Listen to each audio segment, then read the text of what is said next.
Fed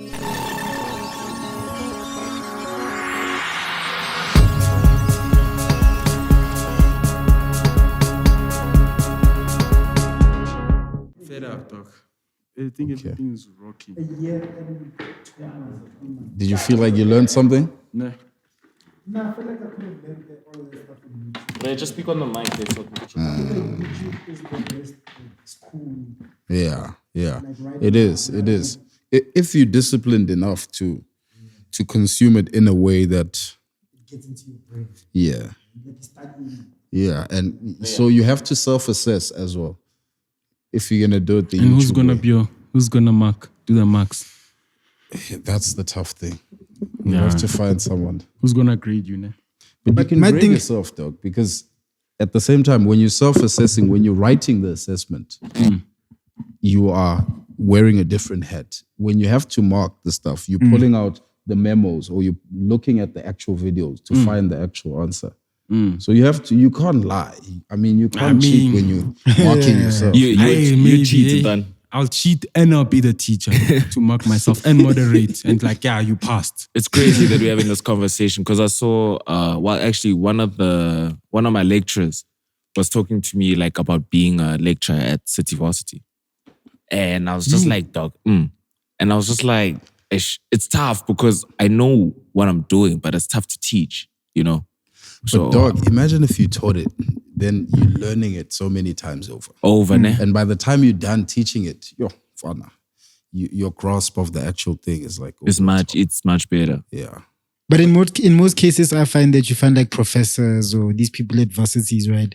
Yeah. They can make it like a practical thing in their life, or like all of the, even let's say entrepreneurship course, you know what I mean? Some of them don't even run businesses and they out here Right, speaking right. about other people's businesses and how they they end run. up as teachers or as university, lecturers, which is, it is quite, But I think, it is quite crazy. I don't think lecturers should business lecturers should be owning a Successful business. No, just own one at least. But that's the thing, though. The people that are running the businesses don't have time to sit and teach 19-year-olds and like, you know what I mean? But a lot of people like have teams. You can run a business and have a team, and then But there's some people who are passionate about teaching, Mm. you know? You look like you one of the pros. I don't know. We'll see. We'll see. yeah, we can rock. Yeah, we've been rolling this whole time. Yeah. Yeah, ladies and gentlemen, we're here with hip hop royalty. Do you consider yourself hip hop royalty? I consider myself royalty just generally, outside of hip hop, just as a human being. I'd like to think I'm royal. I think we all royal. Yeah, I think I am. My name means crown. For real. Yeah. Thank you, man. Our dog. You can't see I'm a king of everything I do. Nah, I can see your crown there. You know, you can see. Yeah, but like I understand why you would say not hip hop. Yeah. There's no kingdom to be a king on. So you don't consider yourself part of the SA hip hop, the founding figures? Definitely not founding. I think when I came in, things were already in full motion. I mean, if we're talking founding, we're talking about people who did it in the early 90s and the late 80s, maybe I came in at a time where there was a transition and things sort of went to like a mass audience. So I think that. So who would you That's how I consider view is the founding, not fathers, but like acts that pioneered the South African hip hop scene? I'd be lying to you. I'd be lying to you because I haven't always cared about hip hop. Damn. To be honest, I was heavy on Kwaito. Kwaito is my first love, Hip hop, to be quite honest with you, I started only messing with hip hop in 2002 or 3 when 8 Mile dropped. That was my point of connection with hip hop. I think after watching that movie, I started being very intrigued by the art form, and my journey took off from there. So from that, I listened to the 8 Mile soundtrack. Then I listened to your Get Rich Die Trying, Young 50. And then I think as I progressed, I started feeling like, okay, I need to tap into the local stuff, like whoever's doing it locally. So then I listened to your Zab's Listeners Digest. I listened to your Squatter Camp Coco Function, to your the Book of Proverb. I listened to your Pro Kid with the debut album. And I think that's when I started to really get a feel for what was happening locally. So in my case, I would consider those guys like my initial popses in the actual thing, because they obviously went on to influence how I actually approach my way in making a hip hop statement. Yeah, we are like young guys. So you guys, we're the first ones that we saw that like, oh damn, these guys are doing it on a whole nother level. You know what I mean? Yeah. So to us, you guys are like, people always mention Zabs, Yeah. Pro, but I can't remember anything. I had to go back. You know what I mean? I had to go back because I was like, what, 7 years old, 6 years old. Goodness. So I had to go back and listen. Like, my goodness. Yeah. I feel you.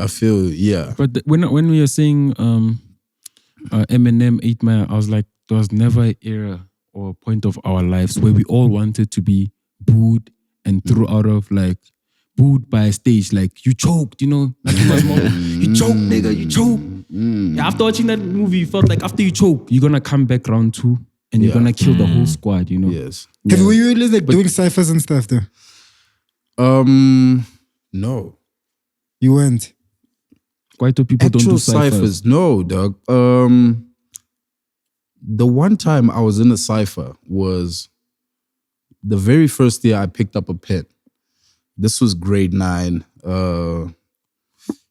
at a school in Diversity High. So there was a guy who was like the rapper at the school. His name was Apocalypse.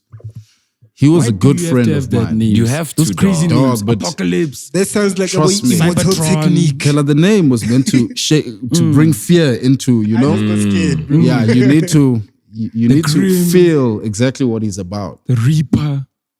Yeah, but What was your name? in that era of time, my name was Bone X at the time. You're giving Bone me Mr. X, Bones you know? vibes.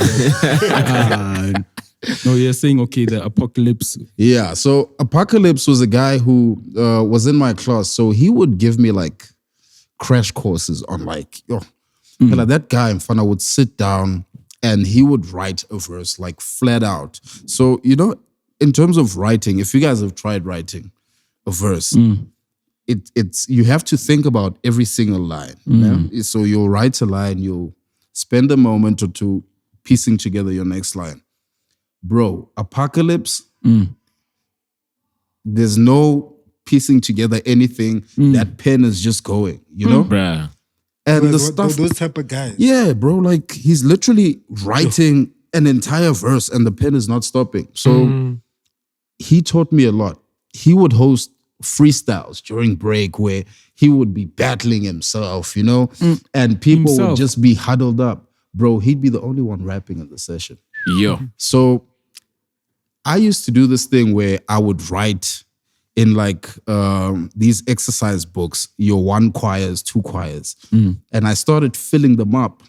I think by the time I got to like grade 10, I'd filled up like a good 3 of those exercise books and they were being passed around from like class to class. What? So you wouldn't know where your book is at any given time. But I think around grade 10, there's a moment where I stepped into the cipher with Apocalypse, not to battle, but obviously just to like share recite some stuff. Yeah, but I realized that I was still not up to par. I think my journey with hip hop, like I can safely say, when I started, I was the worst rapper alive. What? On the day that I picked up the pen, No I was way. the worst rapper alive. So I started from the very bottom, dog. Like I started from, you know, when you have to write on the other side of the margin, on the far margin, when you have to write words that rhyme, nah? Cat, bat, cat. And then, Damn, bruh. and then you come with your sentence from this side, and then you pick a word to end with, you know, just to make sure what you're rhyming. So for me, that's where I started. It's crazy And how rappers always act like they just always had a natural thing where it's Yeah. in them. As soon as they open their mouth, Dog. the bars just start flowing out. Never You know what I me. mean? I don't Never feel me. you, and I Never think me. that you would have like a natural inclination to rap, you know? yeah, Like the natural skill. never me, dog. I wish it was like that, but at the same time, I think it happened the way it did as a blessing because it taught me that if I apply myself, I can really do anything that I want. You know, I can conquer whatever I want to conquer. But I think an important thing that I had that allowed me to go from that zero to where I am now is the ability to be honest with where you are at that point, you know? So and you the knew you were ability whack. to, yeah, I knew I was terrible. And the ability to also recognize what dope is. Like, irrespective of where you are, being able to say, okay, now that's what is dope. And that's where I need to be, you know? Because that level of discernment, dog, is what holds a lot of people back. You know? So I think I had that and I was willing to put in the work. But like you as a rapper, like what would you say was your wackest or funniest bar you've ever put together? Like you think back, you're like, yo, what was I thinking?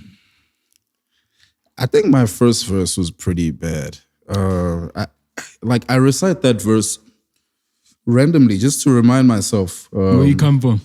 Yeah. I recite that verse like occasionally, dog, you know? What's the verse? It's something like this rap game is my one-way ticket to fame. You screw up, it's your fault. You got no one to blame. I love the sound of this crowd chanting my name. We revolutionized the game. Shit'll never be the same. Out with the era where a nigga be biting. So hard to explain why these niggas are fighting over the rhymes that remains from the ones I'm writing. Something of that nature, you know? That's not whack, though. Come on, I'm like, whack. That's not whack. That is Nah, bro. Yeah, but that But I is- can hear Some you. people are Eminem, rapping like that's that 10 terrible, years dog. in, bro. Dog, 10 years in, they're still rapping like that. But nah, you know what No, it but shows, that is dog? terrible. Blueface doesn't even That know how to go rapping on now. the beat. No, rappers now. I said they weak, bro. If this was for that time, Yeah. whack as fuck. Yeah, but I think the times also dictate a lot, dog. Because if you look at what was happening then, especially on a local front, the rappers that were coming out were very rapidy rap. Like you will get rapped out of the room, you know? So when I compare that standard, because for me, I always compared myself to the industry standard. Right. Because I always wanted to be very honest about where am I and how far am I from where I'm trying to be. So when I'd listen to like your Subs, your Pro Kids, Proverbs, I'd be like, yo, It's bad. boy, we've got years to go.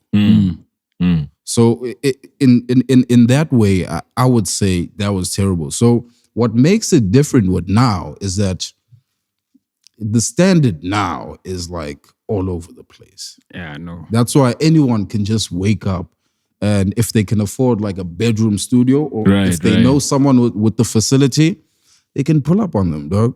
I got a young to spit, you know? I know this is like just throwing you off your thing, but I just like a question came to mind. Do you think the fact that having a studio is affordable now has decreased the quality? Because you used to pay thousands to Yeah. put niggas in studio and who are really talented. You really find talent that you know that I'm gonna put a million But it's into it. rich, work people. Yeah, Yeah. but it's just like Niti, now you know, dog, that I have 2 million. You know, this is like the old machines, you know, record labels and stuff. But like now anyone can be an artist and go to the top. Yeah. So you're saying the accessibleness of studios is what made music Equipment. work? Yeah, maybe it could have decreased the quality. Yeah. I've got two answers for that. The first answer is yes. Obviously, the studio facility being readily available for everyone means the market is now going to be overflooded with everyone and anyone who thinks they'd like to try their luck, right? My second answer is that's not necessarily a bad thing. Simply because I think we are all artists. And a song is an expression, dog. Now, there's different levels of expressions. There's people who've spent time refining their expression, right? And really mastering the expression according to the set rules of like whatever that genre is. But all of those things are also just the rules of a specific game. Because if we strip away all those rules and I play you a song and I tell you exactly what the inspiration is, what the idea of it is, what I was feeling at the time, then all you have to do is to actually witness the song. So there's no place for judging the song and saying this is dope or this is whack. It's like a painting, dog. Yeah. If you understood what the artist was trying to convey, right, there's nothing else. That's crazy because last week we're talking. Was it last week or the week before when we're like, what's a bad song? Yeah, I was like, there's no such thing as a bad song. There is no bad song. There is no such thing. For me, if people like it, then I can't really call it a bad song. You know what I mean? If people are gravitating towards it, because I look at the numbers, like if 10,000 people say, I enjoy listening to this every day, who am I to say that? But think about it this way, outside of people liking it, because people will like something based on replay value. Like if I hear it enough times, then it could be a song that I start to feel like, okay. So if you look at the fact that a popular song is a song that's been heard by the most people. So if you could gather the whole world and make them listen to your song, you've got the biggest song in the world. And that is how radio came into play. You know what I mean? Yeah. So now that's got nothing to do with whether the song is materially good or not. But now because we are in a capitalist system, those things start to come into play. And now we have to rate songs and say, hey, this one, I connect with it a bit more. It brings this out of me, But in reality, when you strip all those things away, and you listening to these things, it's like if you were to, I'm not promoting psychedelic use, but if you were to be on a psychedelic and listen to this quote unquote whack song, it would be a different story, dog. It might sound different. It might sound like a trip. It would be a different story. Like you'll pick up certain things about the song that you wouldn't pick up if you were listening to it sober-minded. But another point I want to make is the fact that with music, no matter the level of skill that you've risen to in terms of mastering your art, you can pick up so much about the expression of an artist from the things that he says To how he says them. And even the things he doesn't say. I never thought about it like that.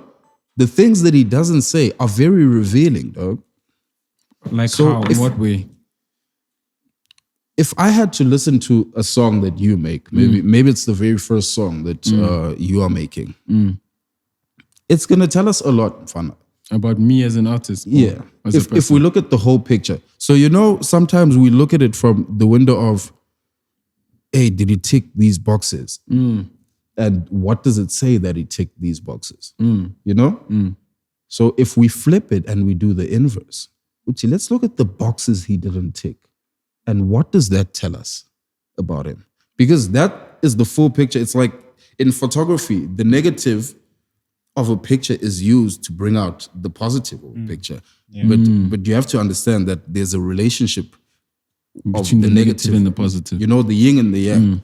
That makes up the whole picture. Have you ever experimented, speaking of like psychedelics, have you ever experimented with Yeah, I have. drugs of any sort? Psychedelics, yeah. And I used to smoke a lot of weed. That's it. Just psychedelic like shrooms or shrooms. Shrooms were my psychedelic of choice. I've done them about 3 How times. is shrooms? do you see me as green, purple, and blue? Because that's what they show us on the music videos. If that's your aura, yeah. So it's your aura. Crazy, you can see auras. You see the aura of a person. Like, whoa. So what Rhea sees might be what you see in me when you're looking at me. No. So what Rhea sees and what I see in you is always going to be different. Simply because what I see is always my perception. The thing I see will never be the same thing you see. You know? Are you unlocking this chakra thing? Eh? It's like here's an example. Here's an example. We could have two different people walk into this building, but they're gonna see two different things. If you have a plumber walking in here and you have an electrician walking in here, they're seeing two different things, but it's the same room. You know? So what I see is based on my experiences. It's based on everything that I've encountered, because that really forms my perception and the way that I see things. And then what Rhea sees will also be based on his life experience, everything that he's encountered. So what was going through like your mind as you are like high off it? You know, like what would you see and how would you feel? And you know, my friend saw a chicken once chasing him. But That's anyway, let's crazy. keep Crazy. That's crazy. Yeah. My first experience, I was alone.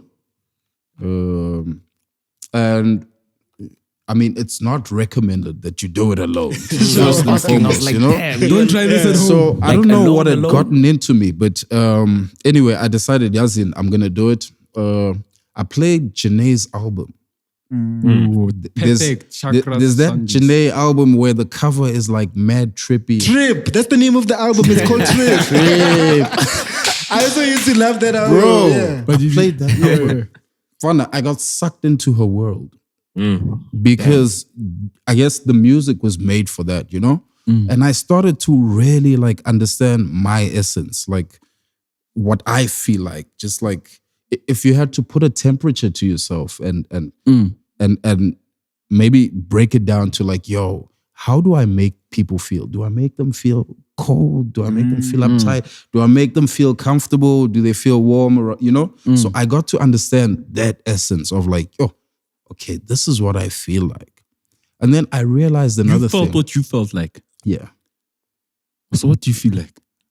You guys can tell me. You calm. Like, I don't know.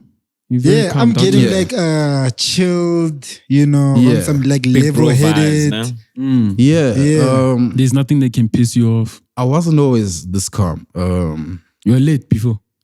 Yeah, dog. I think obviously during that stage, I was still about your weed, your liquor, your psychedelics, you know.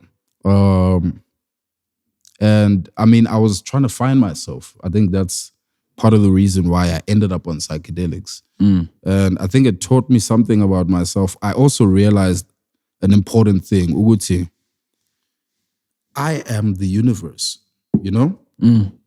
I am the whole thing. So everyone else is a part of me. If that makes sense. So in your universe, you're the universe. Everything that I see is me. But you see me. It's a reflection Am of I you. But you're an extension of me. How? I'm Stefan. Yeah. Mara, how am I? But you are looking at me now. Yeah. No? And you are seeing me. Yes. When you close your eyes and when you sleep at night, Yeah. you are the entire world, dog. Okay. When you close the eyes and you sleep at night, you're okay. Let's put it this way. Okay. If my life ends today, God forbid. the universe, according to my perception, is done. Like the entire existence. Oh, so you This were whole the movie- universe. That's what you're saying. Yeah, this whole movie is done. If my life ends today, this 3D third dimension movie that we're experiencing It's 4D is done. because it's also According to me. senses also. Well, it depends. Because I'm It's a lot of dimensions. It depends which one you are on. You know. yeah. But I mean, a lot of people in the space that we are living in are still in the third dimension because the fourth dimension is just something else. The fourth dimension, there's no time and space. The only moment is now. So there's no past, there's no future. Everything is happening now. Do you know who you sound like? Doctor Strange, eh? It's like you can take out those rings and start doing this. Eh? You know, Doctor Strange goes into the multiverse. Yo, but it's mad interesting, bro. I can just sit here and just listen. Now I'm trying, you know, I'm like literally going into And his I world while don't he's want to make talking. this too trippy, you know? No, but like I'm literally going into your world. I'm now Kid X. but dog, here's the thing. Kid X is you. And you are Black Steph. Kid X is an extension of Black Steph. And in my world, in my universe, okay, let me put it in a simpler way. You are an entire universe. You yourself. So am I. So are you. So are you. And that's how it works. So everything that you are observing is you, dog. I won't lie to you. I'm still lost. Am I looking at it from my perspective that I'm looking Everything at this? that you're observing is you. Ria, you just said what he said, bro. Like, I'm trying to paint the picture in my mind. Like, Look. Okay, let me simplify it further. yeah. Everything that you are observing is a reflection of you. Does that make it more makes palatable? more sense. Is it like a reflection of who I am and how I observe it and how I take it in? Is that what you're saying? It's a mirror of you internally. so all of the feelings and all of the thoughts that you have like felt and garnered throughout your childhood and all of that from the day you were born, that's you are showing what inside of you, right? 100%. So with all of that stuff, Yeah. the more you expose yourself to the public, Yes. okay, I kind of The more It's you're like, that's exposing why- yourself to yourself. Oh, Yeah. that's why certain people have different experiences in life. Like 100%. you might have the same education, same everything, but two different people go to different paths in life, 100%. Look, a simple example would be to say, if you want to fix anything about your life experience and how you are experiencing life, you are never going to do it by affecting the external. You need to do it internally first. Okay, that I understand way more. Because everything starts from within. You know what I mean? But then you need to... So let's break that down. Now, Yeah. if it starts from within, Yeah. Shuti, then when I reflect it outwardly, then what is it? Then this is just a mirror of what's happening within. But then if I put it practical, way practical, it's like when you say it starts within, it's how you process things. And how you process things go back to how you look at it and do all those kind of stuff. So if you change the process, you change your decision making. That changes your output. Yes. You see? Yeah. That's more... Isn't but that like the way you saying it, just like... It's like beyond that. It's like if you change everything, you are the universe. Like I can touch into myself and like... So you were Get basically myself a talking about car. how manifestation works, right? Okay. Would you say that? Break it down further. Because like if you manifest something, it started from inside and you needed to see it in your mind first. You Yes. needed to believe that it actually exists. Yes. Way before it actually comes to reality. Yeah. You know what I mean? Yeah. So that's what I'm trying to say is like, when you say you are the universe, you had to see that universe like inside first Yeah. for it to actually come to life. Yeah. Or am I talking bullshit right now? Bro, you're speaking facts. Everything you're saying is factual. If you take the word universe, I heard this from a guy called Robert Grant, where he says the word universe is actually you inverse. You? It's you inverse, you know? And this is exactly what I'm trying to explain. To say, Right. Fana, everything you are experiencing is a mirror of you internally and your entire being. Yeah, no, I think I understand. I need to go more further into this personally. Which information would you say you have consumed that has sort of influenced your perspective on life like that? Like books or anything like TV shows? Podcasts. I think the rabbit hole I went down started with meditation. Yeah, so once I started meditating, I went down the entire rabbit hole of like, okay, because I'd gotten to a point, right, where I'd gotten frustrated. I was always in my head. And I ended up in my head because that's how I would write. So I'd be in my head writing and I'd write my entire verse in my head. And I did that for like about 6 years. But now the problem with that is that it doesn't allow me to be present. in situations. I'm always in my head and I'm thinking about the hottest line, the next line. I'm working on a verse that I started maybe yesterday, you know? Sure. And I think 6 years later, I realized, okay, cool. I enjoy rapping and I enjoy this cool trick because you'd show up to a studio session and niggas are pulling out their phones. You're just sitting there like you're doing nothing. Before long, you're like, okay, I'm ready to go in. And then you spit your verse off the top. So it looks crazy, you know? So as much as I enjoyed doing that trick, I think as a functional human being, it started to be a problem. So I wanted to find a way to get out of my head and to be able to flush my thoughts because everything that I'd written in my head was still in my head. So obviously got introduced to meditation, and that allowed me to maneuver through a journey where I was now able to, I guess, work on the relationship between me and my mind. And realize that I am not my mind, and I need a gap between me and my mind and the activities of my mind, because I'm actually the observer of what happens with my mind, and that's the seat that I need to occupy. You know, I observe all of that, even feelings-wise. I'm the observer of the things that I feel. I'm the observer of the things that I think about. So that's pretty much the rabbit hole I went down. So tell me though, when you say meditation, do you mean that thing you see on movies, people crossing their legs, like a Buddha, putting their fingers? 100%. You just do that for how long? I do 20 a day. 20 a day. 20 minutes. Yeah. 20 minutes a day. Like, 20 minutes a when day, you that's wake not up bad. or when during the day? I try and do it when I wake up, but some days are more hectic than others. But I think to start my day, I prefer to start it with a meditation. So I'll do like a light exercise, nyana, to break a sweat. Like and then physical exercise or yoga? sometimes I do yoga.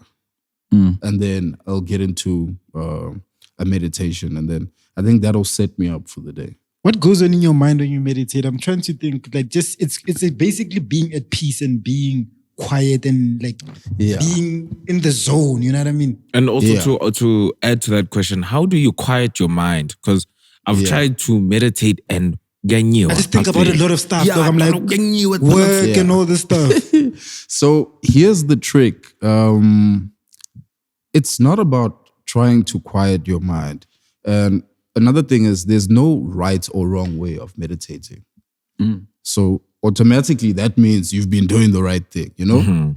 But maybe you're not then taking away the things that you should be taking away. So the practice while meditating, my practice is very simple. I sit and I focus on my breath. So I heard someone focus say on my that. breath, Yeah. and then I observe my thoughts. So you observe the activity of your thoughts so that you can figure out some of the patterns of your thinking. Of like, oh, I thought about my interview later today. Oh, what did I think about that? Oh, that led me to think about what am I going to do? And I thought about, damn, I didn't wash the clothes. And I thought about, fuck, you know? So meditation is not clearing out your, it's just putting it putting your thoughts in order. 100%. It's putting your thoughts in order and also creating a gap between you and your thoughts so that you can be present, you know? Would you need shrooms for that? No. I don't even think you'd be able to meditate on shrooms. I mean, you can try, but I've never tried it because I think the experience would be so trippy that to sit alone and close your eyes on a shroom trip would be, you know? Whereas the entire point of a meditation is to be very still. I actually thought about it. I was speaking to my wife earlier and I was telling her, Guti, babe, I think I want them to do like a live meditation on the episode. You know? Okay. And I thought about, damn, I think that would be crazy, especially if they don't cut. If they just let that meditation rock. Right. So that even the people who are watching are just observing that 10 minutes of just Dead silence. I'm trying to picture it right now. My wife said, forget about it. My wife said, no one's quiet. She said, a guy like Rhea will never. Okay, yeah, no. No, but I'm not She gonna. said Steph would probably, Yeah. So I was like, okay, maybe it's not necessarily the route we should go. But for me, then I started thinking about, have you ever visited an old person, like a grandparent? I love talking to old people. Dog, have you noticed how rich their silence is? You could sit in a room and they could be saying nothing, but it would feel so complete. Whereas in our generation, if we were to sit here for 2 minutes, 2 minutes of it, Not even 2 minutes. I don't think we'd get to 2 minutes. bro, it starts to feel like, okay, boys, what's about to happen now? You know? So the importance of harnessing that silence for me is something that I've felt like is such a powerful tool. So that's one thing I wanted to ask too. Are you in complete silence or is there like a calm song in the background? Like what's going on in terms of sound? Complete silence. Imagine being quiet in Joburg, bro. Complete, dog. And the thing is, if you were to master that, you know, in as much as you think, yo, imagine, dog, when I first encountered this meditation thing and I read it in a book, it's a book called The Restful Mind. When I first read that thing and I got to the practical point of the book where they were like, okay, you must sit down for 10 minutes and just keep quiet and meditate. Bro, it seemed like the most ridiculous suggestion because my life was moving so fast. I didn't understand, like, what am I going to do with myself? Now, you realize by the time you sit down for your first meditation, dog, your life is really going to come flashing in front of you. All the things that you've been putting away and you've been avoiding, they're going to pop up. You're going to face them there. You're going to face them. Yeah. You need to face them. Yeah, ne? You know? So for me, that's what my first meditation was. It really like broke a lot of ground. And I think from there on, I obviously now started to develop some momentum and I got to a point where I was like, okay, cool. So I think at the point where I'm at now, I've been meditating for 6 years. And my thoughts are quiet. Like I don't have a loud mind when I'm sitting in a space, which as a rapper became a problem, you know? Because as a rapper, you feed off the monkey mind, the mind that's always just throwing everything, you know? Those are the ideas that sort of help you piece together what you're going to rap about. But at a point where your mind is quiet, now you have to be very intentional and very conscious about. That's what I was about to ask you. This is what I'm pulling out. Would you say that meditation can sort of reprogram your subconscious mind? Yes. You know what I mean? Like, Yeah. what's already programmed there. 100%. That's how it works, right? People get programmed. They get programmed by TVs, by whatever information that they consume. You can sort of like get rid of the bad ones if you know how to be at ease in your mind. Yeah. Because the whole thing of like getting smarter with everything, with your money, with your how you act, your demeanor, your charisma, it's all in the subconscious. Yeah. You know what I mean? 100%. Meditation will definitely make you aware of those things. Simply because your subconscious thoughts are what pop up when you are sitting there, dead quiet with your eyes closed. You know, you're not influenced by the things that you see. Because a lot of the time, with your eyes open, your thoughts tend to be guided by the things that you see. You'll see a camera, then you'll think about, you know, whereas, yes. So if you are in dead quietness, you are now, forced to deal with your the images. 100%. Yeah, Hadi. I get it, bro. 100%, dog. Damn, I'm gonna start meditating. Try it, my dog. I've tried it so many times. I tried it in high school just before matric. I tried it. But what brought you to a place where you wanted to try it? I just wanted to be more focused. And I've heard meditation works, you know, because like it's like cleaning your room or it's like making your bed. You know what I'm saying? It's like, you know, like black parents will never let you like leave the crib without your bed being made. You know, they'll tell you with you, a whole day is going to be shit. Yeah. So, I was trying to take it like that. I tried it again end of last year. Yeah. And it's just tough to sit there. I think even when I sleep, I realize now that my mind is actually never quiet. Even when I sleep, something got to be playing in the background. You know what I'm saying? So it's just tough to quiet the mind, or just tough just to sit and not do anything. Yeah. I feel like I'm playing myself. But I feel like just like anything in life, like going into it, I know already my biggest hurdle is gonna be being consistent. If I get the consistent thing right, if I can do it for 6 weeks, every single day, there's no way I'm gonna like not want to do it after 6 weeks. You know what I mean? So it's definitely like a consistency type of thing. Is a long time. It's long. Yeah, it's more than a month. I would say that's like when you can get to make it a habit. You know what I mean? Yeah. And with habit forming, you need to tie it to something.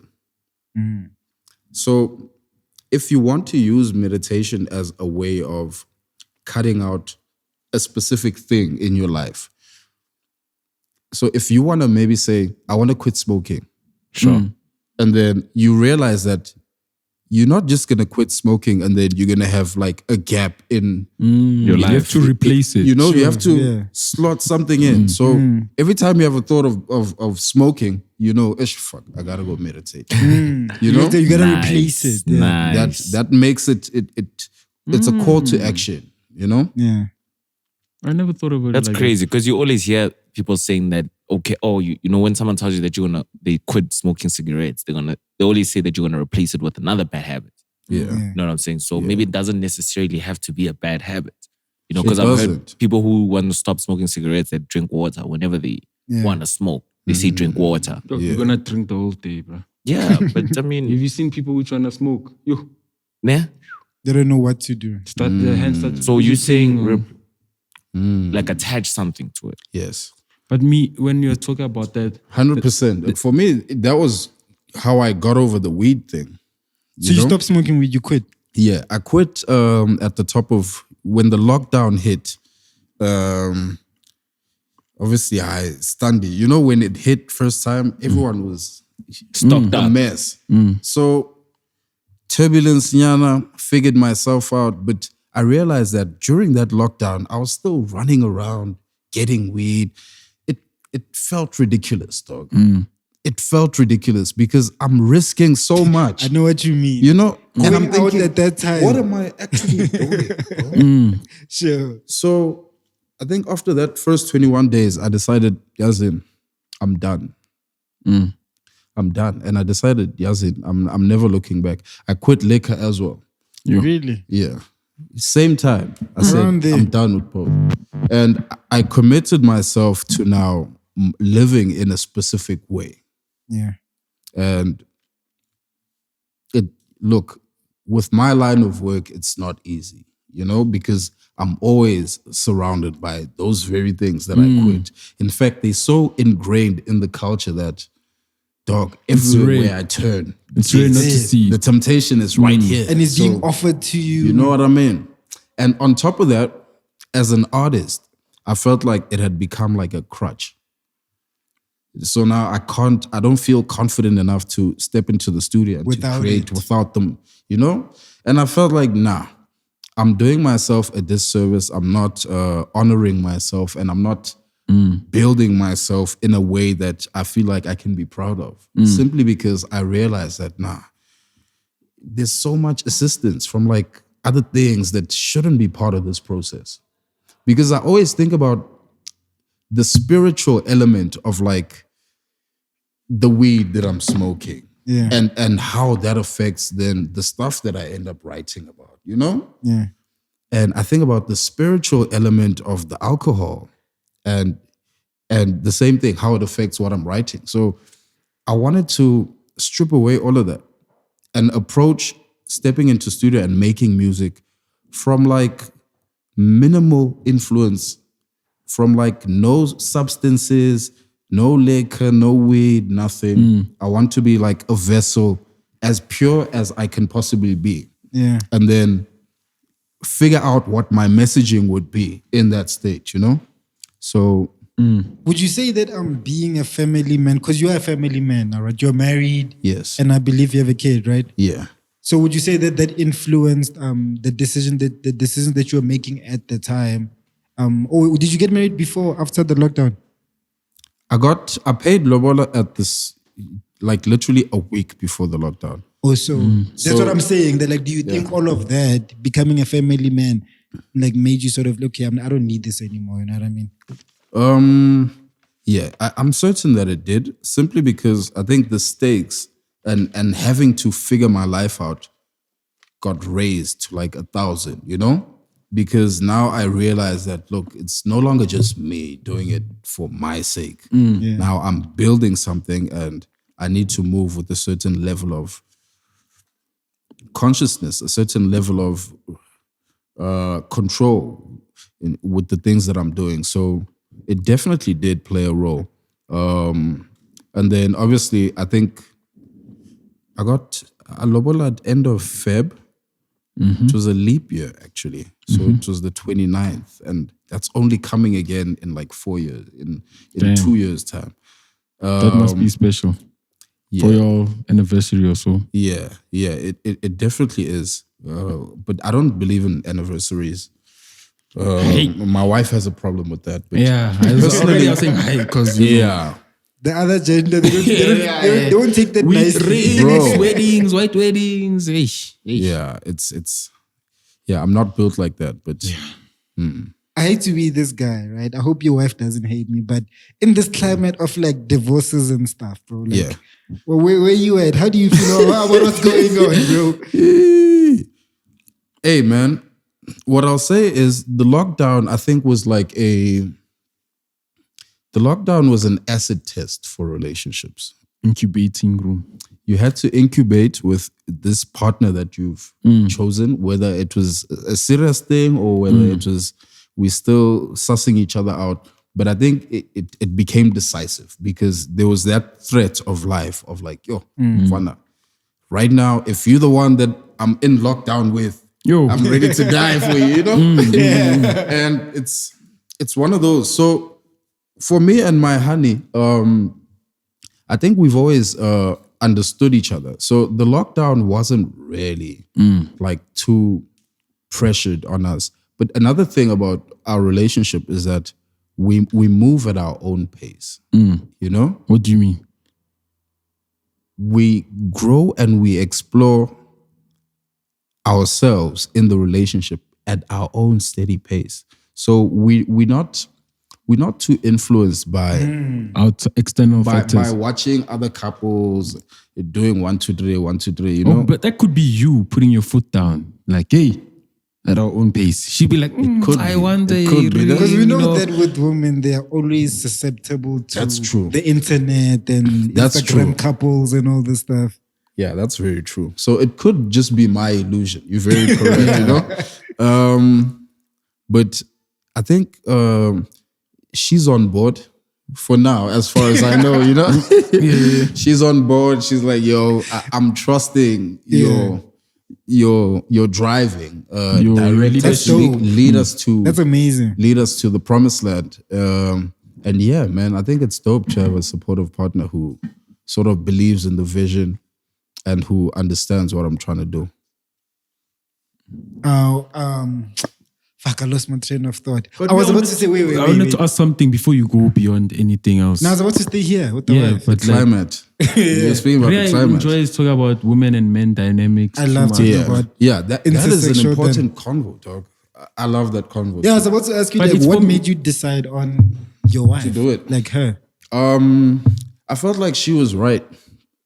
She understood me. I felt like she is someone who I could see myself through different seasons of my life with. You know? Yeah. We connected. We were very good friends. And it felt like this is a lifetime friendship. But over and above that, there were sparks, you know? So for me, that's when I knew Gutiazin. This is someone who I can really be serious with. But more importantly than anything, I think what made me decide is the fact that how she treats people.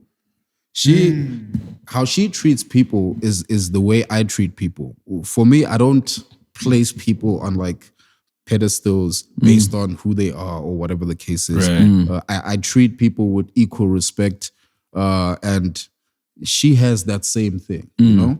So for me, I think that was an important thing in a partner, to have someone who really sees people as humans more than anything else. So how did you meet her though?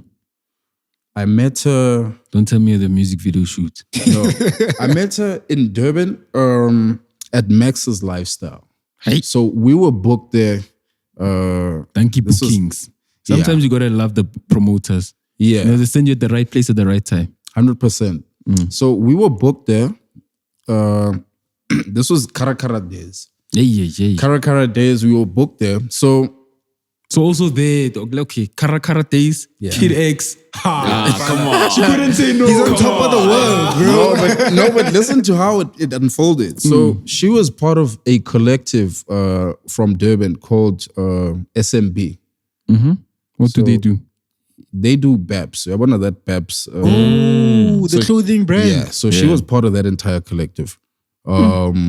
So she approached me trying to book me for one of their activations. I don't know if that was just like She was through passing herself. It's like, I need to see you more. So standard, we spoke about it. I gave her the contact. Your personal contact. Yeah, I did. You know, She was in there. She was in there. But for me, she looked fire. I was like, I want to discuss this myself, you know? No manager getting in between this. Yeah. So from there, obviously, we chopped it. Then we just started chatting, and it would be, bro, the sun would come up and we'd chat about life, everything, you know? And I think that's when things developed between us, and we obviously then started messing around. And then she moved to Joburg, I think the very next year. Yo, Yeah. probably for you, ne? No, for school, but hey. Yeah, I know. She could have chose anywhere, dog. This is South Africa. There's how many schools around the country? Yeah, but I So think you've been dating since way back then, bro. The no, but Caracara days. we weren't dating. We were It's on and off we were type. Yeah. vibing. So it's like, For how many years? We started dating in like late 2016. Late 2016, yeah. When you growing up, did you always think that, okay, I'm the type of guy? Like, were your parents married, right? Yeah. Did you always? They're still married even now. So you modeled that shout out life to that them. I would like to be married to. I think so. I think even subconsciously, that is something that gets imprinted on just how you want to move forward and how you want to build, you know? Because in my family, I'm the firstborn and I'm the only son. So I've got a younger sister. And I realized that there's a certain responsibility that comes with that, you know? But over and above that, I think just the type of person that I am, the path that I've traveled was inevitable. Yeah. Yeah. I heard that your dad actually, he taught you not how to dance. no, he's the he was He's he's like I the head of the that. prison, the prison wards, whatever. He's the he was Yeah, he's retired. He retired earlier this year. retired now. Yeah. Nice. He's retired, but yeah, he was. That must be the stories though, bro. Have you been to a prison? Or did he actually go to the prison, or he was just like at the office? No, he's done both. Oh, he's done both. Yeah. He's been a warden, like where he walks around and hits. What's the bars. craziest story? Wake up! Boom! Wake up! That's what I was about to ask, like, what's the craziest story from the prisoners? Because prisoners do some crazy shit, bro. So he's never shared any stories. Really? No. And I think I understand why, you know? Yeah. Like I had to put myself in the situation and think about how would I fare as him in that position, you know? And I then started to realize, Guti, you know, you have to take on a certain character when you are doing that job.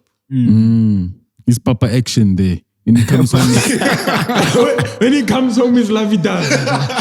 You know, whatever the character, you know, because you're dealing with Mfana, the most dangerous people in the country, I bro. hear that wardeners get touched up, dog. Like yo, Yeah, you can imagine, dog. So I his mean, like life was serious a touched up, danger. like serious touched up. Yeah, Like stabbing and shit. No, Niggas like die, not just dog. stabbing, bruh. Niggas can get What? Get assaulted. I mean, we've seen videos. We've seen videos as well. You know, there's a video that was trending earlier this year Yeah, I of remember that. something of that nature. But for me, I was just thinking about the job itself.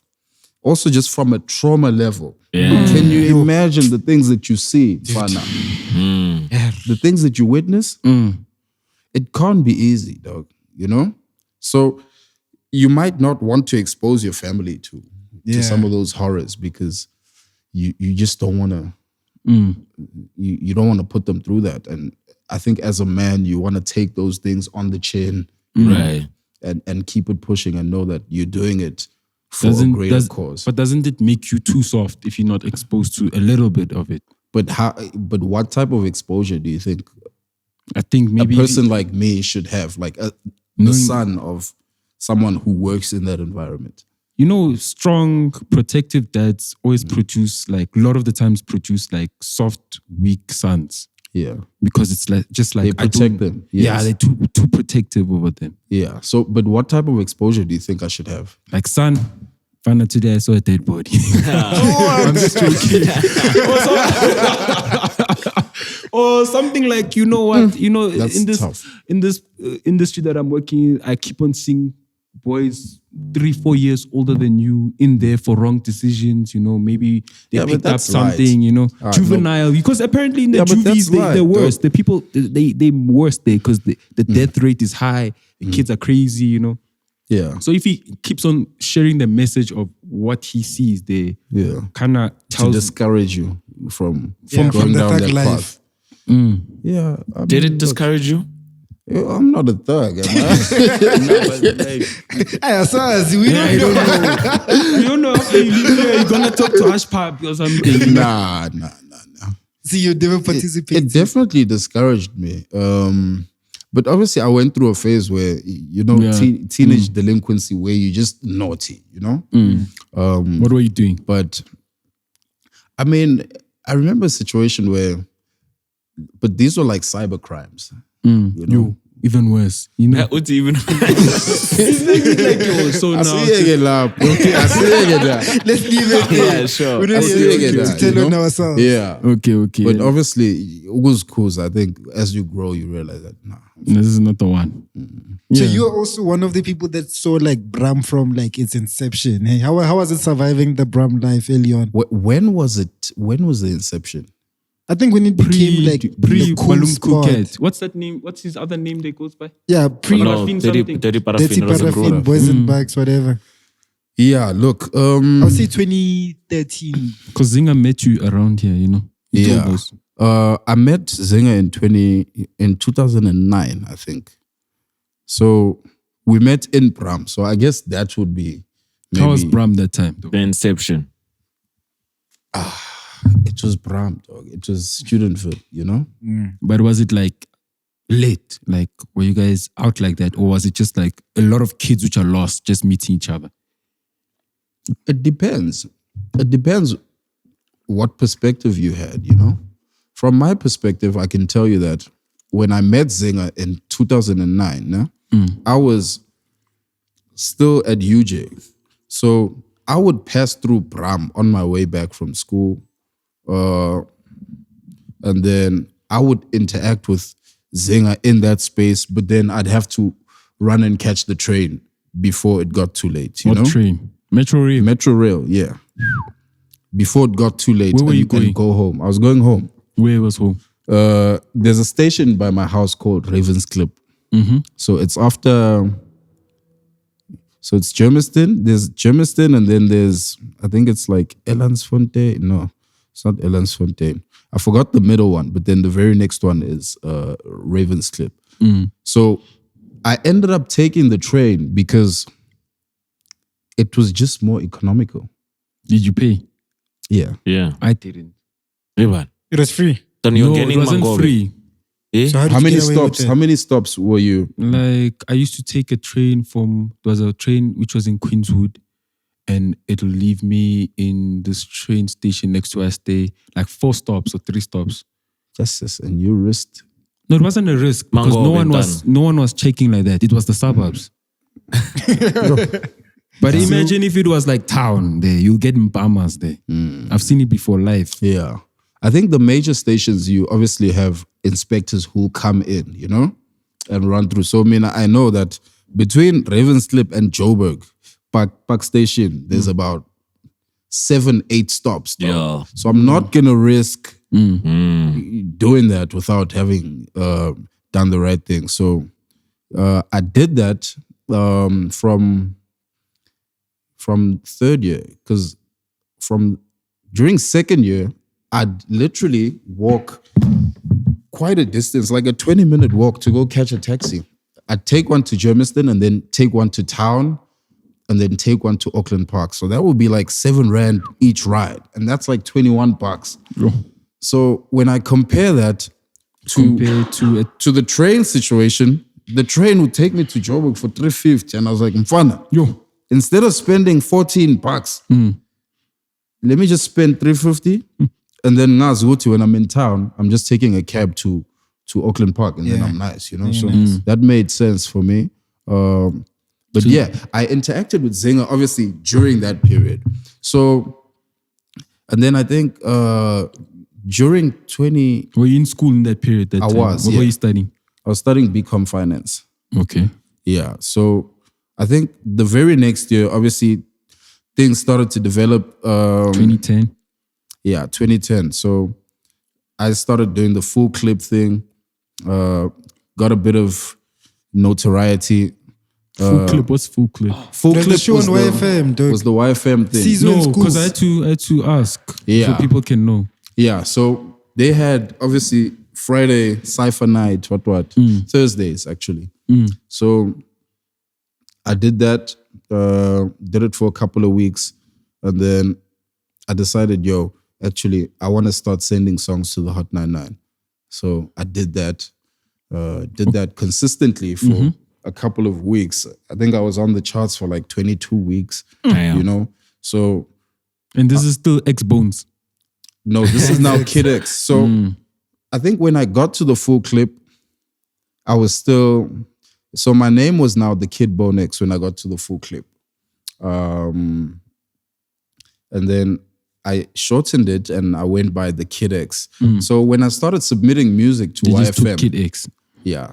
C's would just back announce music and say... So shout out to C's. This is Kid X. Yeah. So I ran with that. And I want to ask about the THT tour. How did you convince Zinger to come on the tour? I didn't have to convince him. No, I didn't have to. He just came on. Yeah, it made sense simply because we were a duo. The hot song that was propelling the tour was Boom Shakalaka at the time, you know? Yeah. But also us as CashTime, we had just won a Channel O for Standi. So it made sense. Both brands were popping. So Nota was the one who conceptualized the entire tour, set up the entire route, you know? So, I mean, it made sense simply because it was also very new as an idea. I mean, in terms of tours, we still don't see much of this whole thing of an artist will leave today and say, I'm going on tour. And then come back a month from now, you know? Yeah. I mean, we do see it now with Piano X. We see it with Piano X. But then there's this perception of 5 gigs at different pubs, which are booked at all the time, is now a tour. Like, you're always booked for 4 gigs a weekend. Yeah. And then now you consider that a tour. Like, a tour is actually well thought out, like planned out, city by city. 100%. You know, This is where we're gonna hit. 100%. yeah. So, but I mean, in 2012, you must consider the fact that the market was still very, very young, especially for hip hop. Like, there wasn't the excitement and the fanfare that we have when you think 4 years later in like 2015, 16, 2014. So, What would you say was the genre which was popping in that time? Like, which took center stage? it was still house. House was still hot. Yeah. So we were competing with that, like, directly. But I think hip hop was starting to find itself because remember, I think that's the time when CashTime Fam had just come out. You then had AKA with Jealousy. You had Kulichana with Lost in Time. So you had JR with I think Colorful. So Things were exciting. there was a buzz, an energy around it, but it wasn't mass. Was it in the streets also? No, you had to find your crowd. You had to find your audience, you know? So if you're going to bloom, you need to make sure that the promotion is well done on the streets so that people can actually pull up to the thing. So how did you meet Kid X? And like, not Kid X, KO. I met... No, you met... Oh, this goes back to the first conversation, but yeah. Yeah, how did I meet KO? I met him through Zinger. So, Zinger had been scooped up by CashTime fam. Smashes at the time. Yeah, as Smashes. And then he told KO about me and said, yo, I've got a homie who spits. He's also fucking up the charts on YFM. And I think obviously KO then thought, okay, cool. Let me check him out. So I sent Zinger like a couple of songs and then he played him some of the songs, but I was still predominantly like an English rapper at the time. So he played the songs and he felt like, okay, he sounds nice, but he's English. So I think he went to also get like a reference from C's. Who's C's? And then I think later on, then they decided, yo, actually, let's link up with the homie. So then I met him when they were having an event at Vakamata at Monte Casino at the top of 2011. So as they were leaving the club, Vele, then Zinger was like, yo, come talk to the pops, Vele. I spoke to him. He gave me the play like, yo, okay, I've heard some of your shit. You sound dope. But I'd be interested in hearing you in Vernac. So I told him, okay, cool. I can try my luck. I'd never written anything in Vernac. So we set up a meeting for literally like a week later. And I had to come and spit some Vernac shit. So yeah. Is that how hip hop was meetings? conceptualized? That's how the group started, yeah. Is that how hip hop meetings go? You'll come back with some bars so we can meet, you know? Yeah. You get into the boardroom, you start, you know? Yeah, that's the consignment. Those are the goods. Yeah. Would you say that Boom Shakalaka brought trap to South Africa? Because I've heard some people say that. Jeez. Some people. I know who's that, some people. It's tough to say. I don't think I have my ear on the ground with regards to trap. Like to the be able to sound, comment on Atlanta that. sound at the time. I mean, Questa. Yeah, I guess. I don't know. I'm not too clued up on trap. I'll be very honest. Yeah. So me tell me though. So okay, KO says to pull up, you do the things, you spit in your vernac. Yeah. And he likes it, right? Yeah. And then what does he tell you after that? Does he say, yo, you're part of the team? No, I said nothing. Then we were parked outside SABC. We were about to go into a Metro FM interview with Tiwa Touch. So he said nothing. He just switched off the car and said, all right, boys, let's go inside. Oh, wait. Oh, so after the meeting, you guys went to an interview. So this is how it happens now. Me and Zinger link up with KO in Bram. He picks us up in Bram on his way to an interview. So we also scoop up AB Fab at the time. And we all now... AB Fab is AB Crazy. No, there was AB Fab before AB Crazy. Don't you remember he told us? No. So if Zinger told there's a us. song called Number One, the very first CashTime fam song that came out. So he swapped AB Fab with AB Crazy and told him, hey man, you need to change your name to AB something. No. The names were already, they both had ABs, the names. So it was a straight swap, AB for AB, you know? But yeah, he picked all of us up on our way to that interview. We parked outside and then it was the moment of reckoning of like, yo, okay, let's hear you out. Then after that, switched off the car and said, okay, let's go inside. Yeah. So obviously I only find out about whether or not I've made it. On air. On air, yeah. So he says, when you're just chilling there, you know, waiting for your answer, he says, so I'm with my group, CashTime fam. And then Yeah, because obviously Touch asked him, you okay, yo? So yeah, Who's talk this to kid? me about this entire thing that you guys are busy with. You know, this new venture that you guys are rolling out. What's happening there? So obviously then he starts breaking it down. Yo, we picked up such and such from this place, such and such. And then obviously he announces me, we just picked up a young spitter. You know, so he introduces you part of the team at that point. 100%. That's when you understand that you're part of the team that's now. me finding out with the rest of the country, yeah. And then when you get back in the car, what's next? What do you guys do? Nothing else, dog. He drops you off. Stay to work and He drops you off. I don't even know what happened for the rest. The rest of that day was a blur, to be honest. But you know, yeah. So when do you guys talk about like agreements and stuff like that? When We didn't talk about that. you just looked at each other and just said, niggas do homie agreements. Yeah. Handshake. We There, rock. there wasn't any talk of any Paper stuff agreement. is just there was nothing. And you didn't even think of like bring it up once. Definitely not. Okay. I didn't care for ruin it. the vibes, ne? Dog, I didn't care for it. Yeah. Okay. So I'm in the game. This is where I wanted to be. You That's know? all that I care about. Agreements. First and foremost, to talk about agreements, you have to know something about music business. Sure. I knew nothing about it. So that's not a convo I was likely to bring up, you know? So you are going to studio sessions and going to varsity at the same time, like attending classes. Yeah, I started to fall off maybe like a couple of months into that. No, actually, if I'm being honest, I didn't register that year. Wow. Like right after you found out you're part of CashTime fam, you're like, I'm not registered. I didn't register, because I think financially things were not looking too great. My parents also felt like, oh, when are you going to wrap this thing up? Simply because now I was doing third year modules and I still had like a module from second year, you know? So I had a couple of modules to do, but Nami, my attention was all over the place because I was really chasing this rap thing. And obviously my school took a beating. So my parents were starting to get impatient. They felt like, yo, you need to have already wrapped this thing up and you need to be on the job market by now. Okay, so when you get into the studio, what's the first song you worked on that you can remember and that came out, that didn't stay in the vault, that actually was released, you know? The first song we worked on was Stundy. Wow. Yeah. I used to love that song, yeah. Yeah, that's the very first I used song. to see y'all chilling on the bricks in the music video, like in front of the... in Alex. Yeah, that was in Alex. That's in Alex, I used to be yeah. like, this is fucking cool. Zinga with the vest. Yeah. Showing his skinny muscles. He's showing off his tattoos.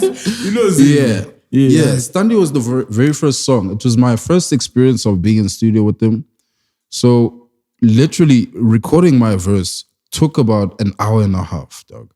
Simply because of the coaching that I was getting with regards to projection, finding my tone, the energy, you know, everything. It was all like very...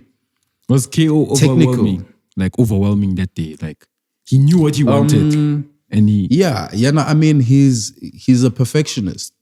He wants what he wants. He's very you know? hands-on. Ne? Yeah. Like if he's in the room, then he's make sure that he's sort of facilitating what's going on. Yeah, pretty much. I mean, with the music, so when you go as far as Tear Gas, as far back as then, he was literally the guy who would conceptualize a lot of the stuff in terms of the direction for maybe the vibe of the album. This is what we're going to do. He would sit in on maybe the beat selection. He would then obviously sit in with the mixing and mastering. So he was actually the manager. He was managing Tear Gas. I think they had like a bad experience with a manager of theirs. They even rap about it on one of the songs. So he started to play the role of manager and being a member of the group. So I think obviously when you start doing that type of thing and when you get that involved in the music, you grow in that and then you start to see yourself doing a bit more. So obviously when he started then building this whole CashTime fam empire, he was the captain of the ship. He was steering the direction. Now, did you actually feel like y'all abandoned the homie Zenga when Caracara blew up? Because he said y'all cut him off, y'all didn't get back to him, y'all left him at home. And he took a national L and he threw hands for y'all, dog. He said he threw hands for y'all, dog. And then y'all dropped him with the hottest song. That's funny, yeah. he said he took a national L. What I can say about whether we abandoned him or not, right? So you need to look at it from my perspective. I'm the guy who got like Put on by you singers. hustled a lift for me, dog. Sure. And then you end up doing some shit that gets you offloaded. What did he do? Like we dropping you off. What did he do though? Was he not on time? What was the problem? I don't know. I think he also speaks about it. He was just like He was in his own. He was just He was a superstar. like he needed humbling. He says that. Nami mfana, I was just too much, you know? Sure. And I Can think you when mention he's one ready, he incident might. that can remind you of what happened. Like No, I can't speak on was late at a show or specific something like incidents. I can't speak on specific incidents of like, this is his rap sheet. This is what he did. But I mean, what I can say is obviously the specific things that he did might not have appeared as something that I would notice, and I might not have felt a way about those things. But as someone who's invested money in him, you are looking at those things and you getting annoyed. Which, okay, this guy's not moving in a way that I need him to move. So maybe we need to make certain decisions to like change that up. So for me, I didn't feel like I did him bad. did you check up on him when they dropped him? It's strange that there would be a narrative that makes it seem like I No, but he sort said of- it himself though. Yeah. He told us, he was like, yo, after they had a hit song, they left me behind, bro. But here's the funny thing. Like for me, in that same year where I'm accused of having left him behind, is the year where I sent him a song that I had cooked up on a mash beat. This is the very first time people heard mash beats. I sent him a song. It had my verse. It had a hook. And I said, Mfana, peep game. So he jumped on the song. He got Questa on the song. What's the name? And then What song? it's a song called Day and Night. And now this is at my peak, dog. This is So you at the kind of height gave him a of true me. pass. Yeah. This is at the height of me. You know, I'm saying, yo, Did you not feel bad? You're like, yo, I left the bro behind. Let me just cook him up something, you know? I don't As know an how I apology felt. later. I don't know how I felt. But for me, I understood that he wants to get back on the pitch. And yo, I've got a song that could really You were just jump enjoying off the me. ride too much to care about how the nigga feels at home. No. dog. But here's another thing, no? So a person in my position, what do you do? Do you then get off the taxi and ask, Uta, Nah, you guys dropped you off stay- my boy, can you I? stay on the taxi? Dog, you bro. have to, because you were put on there so we can all get somewhere. You know? So if I run and I grab the opportunity with both hands and I make the most of it, then Mfana, you as the guy who set up the opportunity for me, feel like it was worth something. But if I fuck out as well and I said, nah, I'm staying behind with my boy, then I mean, we're not progressing. Everyone's catching. Yeah. So How was it at the time though, bro? I wanna know the Caracara days in Ghana. I used to hear change down no clash, Kalike ball. So I used to be like, Yeah. that's the hardest line ever, dog. No clash, Yeah. boy. it was dope, dog. But you know, the thing about me is I was never in it to be popular. So I'm like, even like the whole celebrity culture is not really something that I care for, you know?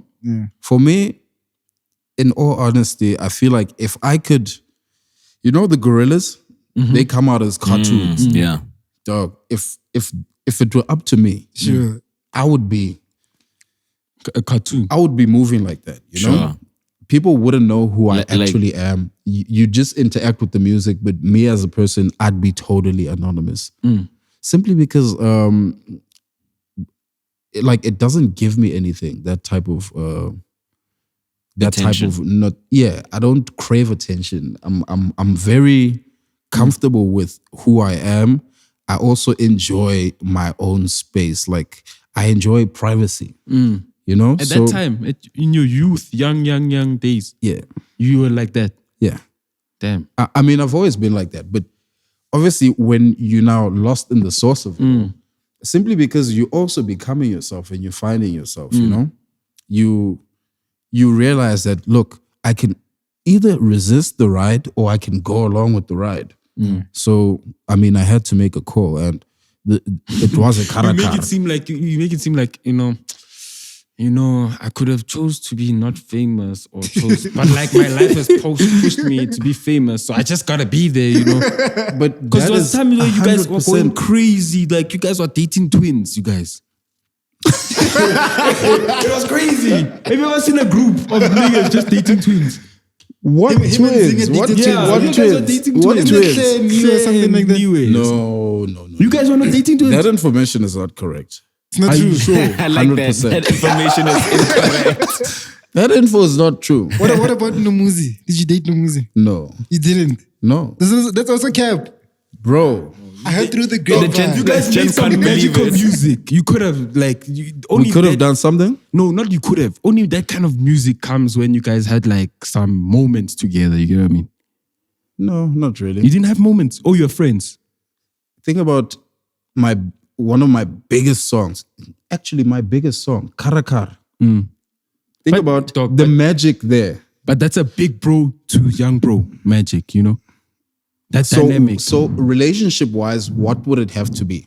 You for just the gotta song know to each be other that big. really well. And you know, sometimes guys and girls, when they know each other too well in It's the hard to industry. stay platonic. Hey, bruh, studios.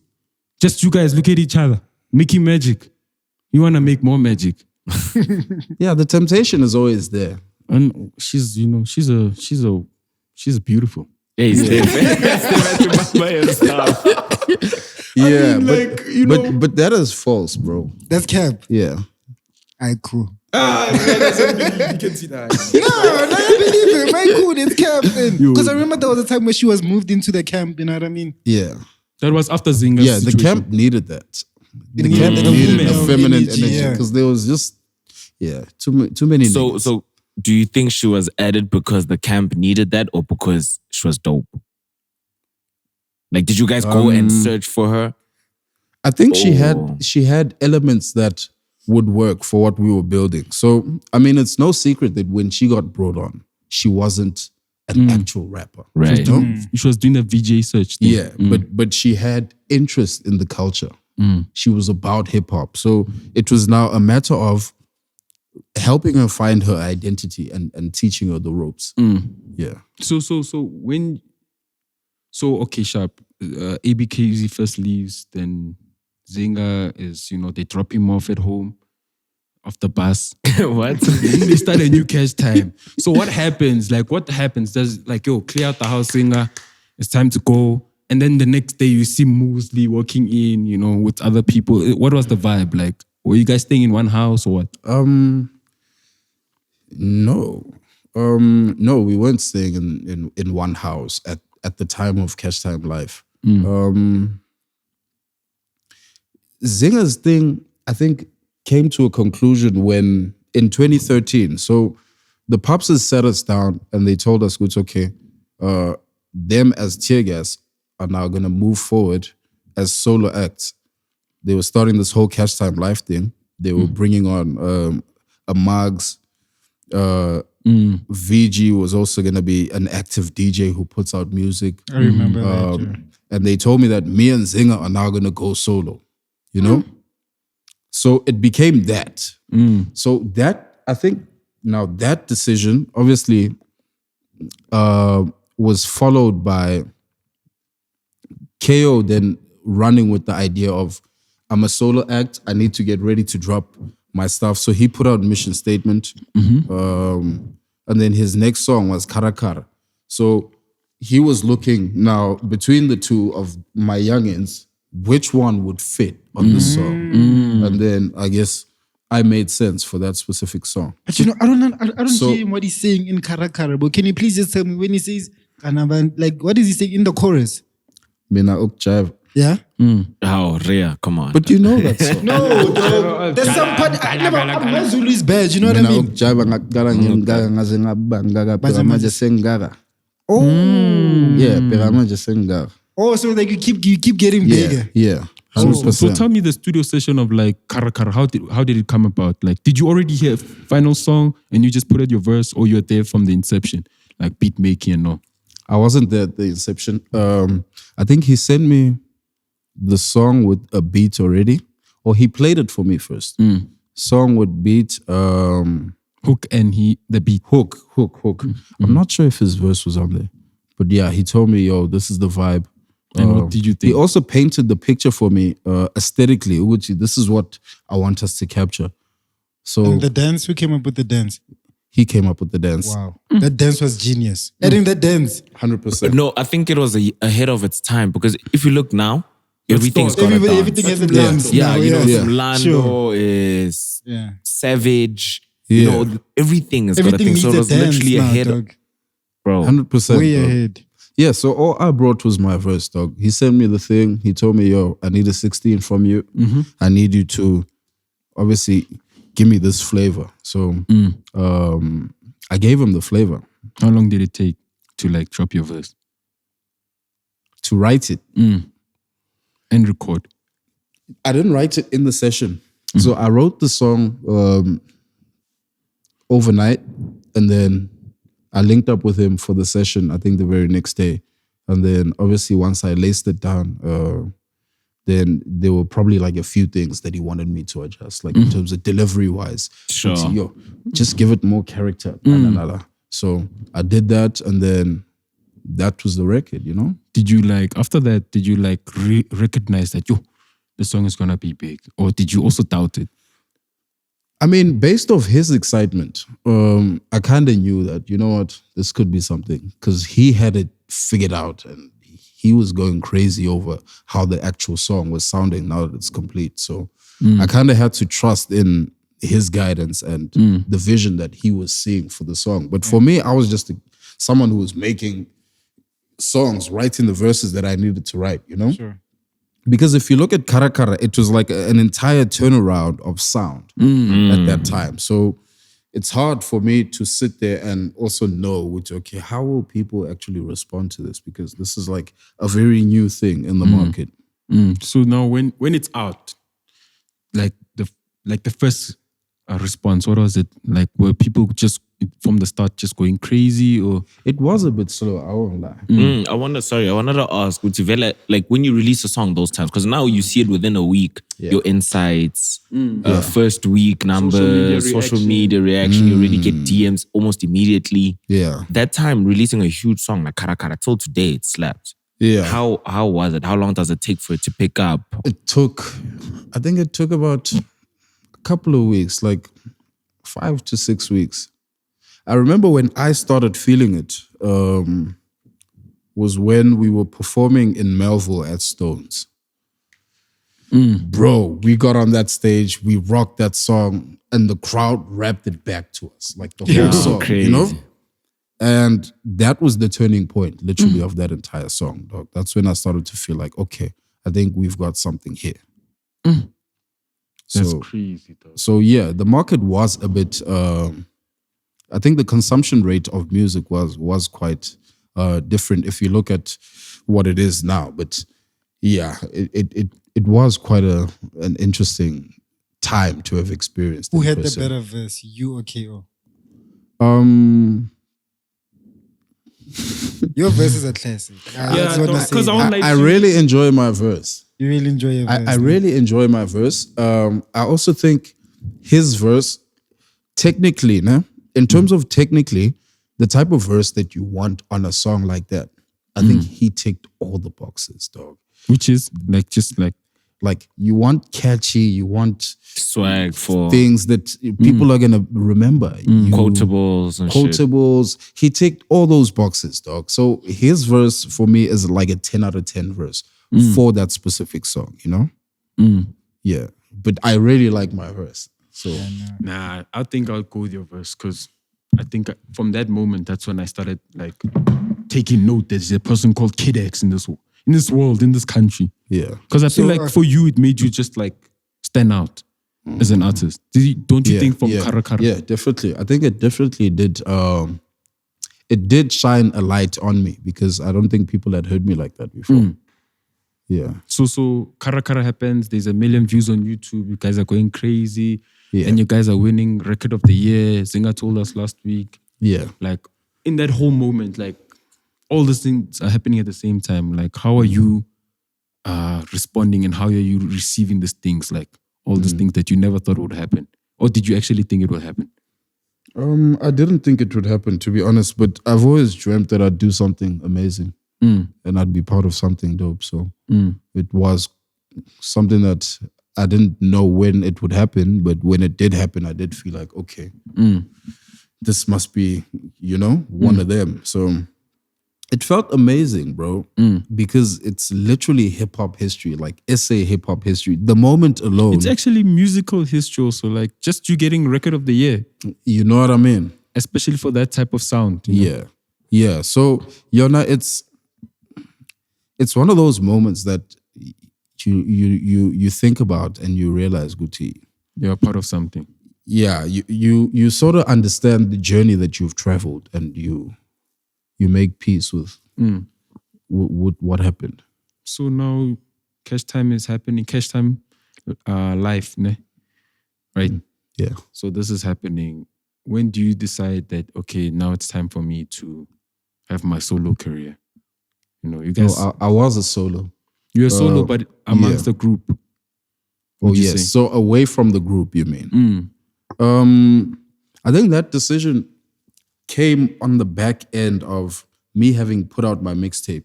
I put out my mixtape, but I fought to put it out, Like, what do you mean by fought? I had to force it out. Oh, because they were not ready. They were not... Because they didn't want it to come out. They felt like, nah. It's not the one. Yeah, and I mean, when I think back, I think it's Which mixtape is this? This is 3/4 pace. Yo, for me, that's like easily in my top 5. Aware. Easily. Shout out. You can say the truth. I think I've heard you say that before. So I'm just checking. Like, Yeah. people say things when you're around. Of course. Yeah. He's in my top 5. Say, hey, yo. Number one. Yeah. To be honest, NK has been like Pulling your leg, gents. Yeah.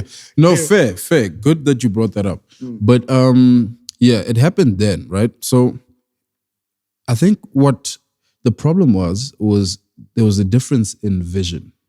So the type of Kid that they wanted was probably another person. And the body of work that I submitted was what I felt like was an honest representation of who I am. So they felt like, ish, boy, it's not Skanda, And now I got to a point where I started questioning whether the music was dope or not. I questioned whether or not this shit was actually fire. And I started to doubt it. And for some point, like for a moment, I accepted their call to say, okay, I fed. Shooty, I'm not dope. Until an incident, a near-death incident that I had with Nota. We were driving to Sipho's house, headed to a session with Boosie. Boosie on... Superman. the house lady. Yeah. Yeah. Driving to the house. So we're pulling up to a four-way stop. There's a garage to our right. So at the robot, we meant to turn left, turning into Cypher Street. So while we're approaching the robot, I asked Nota, yo, do you need us to get something in the garage? He remains quiet. I carry on driving. I was high as fuck. We were smoking before we even drove there, right? Smoking weed. So he remains quiet. And then 2 minutes, like a couple of seconds from the robot, he says, yo, let's get something at the garage. So in my head, dog, I went from turning this way into Cypher Street to, okay, fine. I see ngada. So obviously now, sing chigele ngada. So now I'm literally like this, and there was a car behind me. Fana, I saw those lights right here. Yo. You know what I mean? And all I remember doing was literally pressing the accelerator, and the car literally teleported out of the way of that other car. And I think the guy who was behind us, obviously, maybe he swerved. Like, Sure. And he ended up on like the pavement, but he kept it moving, And that entire experience in Fana was so traumatic that I realized, yo, fuck, it could have ended. Everything could have ended right there. So the very next morning after that, I'm bumping the project. And I could feel with him, no ways. They fucking with me. Damn. I could feel like something in me came alive where I felt like, bro, you know what? A nigga nearly lost his life last night. And I felt more alive than ever at the moment where I'm now bumping it. So I then realized, good, something is off here. I need to insist that this project comes out. So I hit them up. I told them, yo, cool, I'm willing to at least put this out as a mixtape so that you guys are not going to catch any smoke. It's not going to be an official project. It's just going to be a mixtape, whatever the case is. You guys can So be... it wasn't meant to be a mixtape, it was meant to be an album. It was meant to be an album. Dog, if you But it listen to sounded that, like an bro, album. bruh. Yeah, I mean, the intention behind it was I'm making an album, you know? So they agreed, it's okay, no, if you're going to mixtape it out, So when you mixtape it out, there's no marketing budget. nah, nothing. There's no PR. There's no management. Absolutely nothing. So I hit up PH, RawX, and we spent about 2 days re-recording the whole thing. Re-recording. Yeah. You had to do it again. I re-recorded it simply because it was... So the actual original version of the mixtape was recorded by myself. So it's Like a demo. It's a demo, you know? So put the idea down because I'm sitting at home and I've got the idea. So I want to put it down so that I can listen to it and be able to say, okay, I've captured that. Now I can record it, re-record it when I've got an engineer here who can tell me I'm clipping here, who can tell me, let's do this, guys, whatever the case is. So I did it for that purpose. Spent about 2 days on it and then we decided to drop it on my birthday. And yeah, what happened. Yeah. Damn, bro. How was it working with Esther Mahlangu? Because that's another person that's just legendary in her own right. That was iconic. I won't lie. It was iconic. It was also very insightful because I'm looking at the fact that she's in her mid-80s and only now is she popping. And I'm thinking about how much perseverance it must have taken for her to keep saying, let me just stick to what I'm doing for now.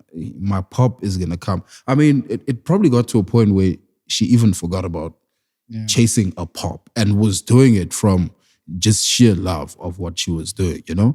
So being able to observe that up front, I think really taught me a lot also just about endurance and about doing it from the right place.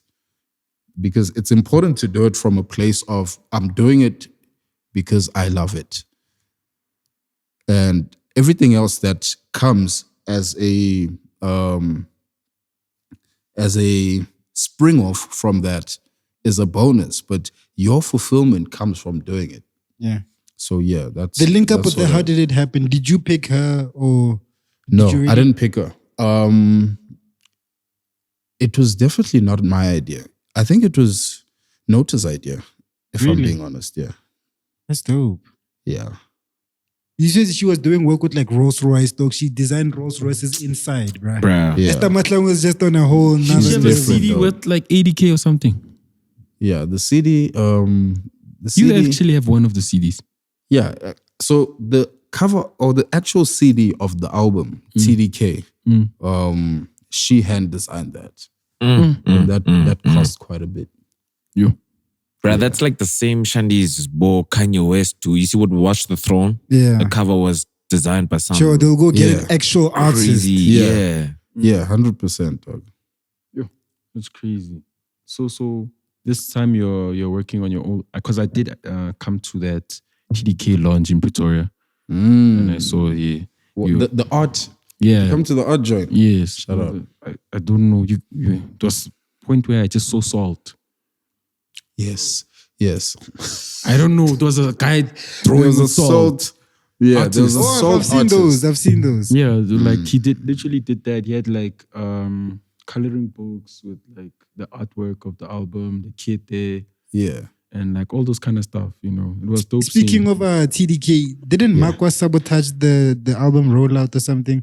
When he demanded a car or something. Nah, he said He he's wanted a- copying your whole thing. I want the BM. I want the BM before I finish this album. Man, He did. Yeah, look, the relationship or the journey of making TDK had a lot of ups and downs because we started working on that album at the top of 2016. And by the time it came out, I think it was 2.5 to almost 3 years later. Yeah. So the people who I was working with were bound to suffer from some sort of fatigue, you know? Yeah.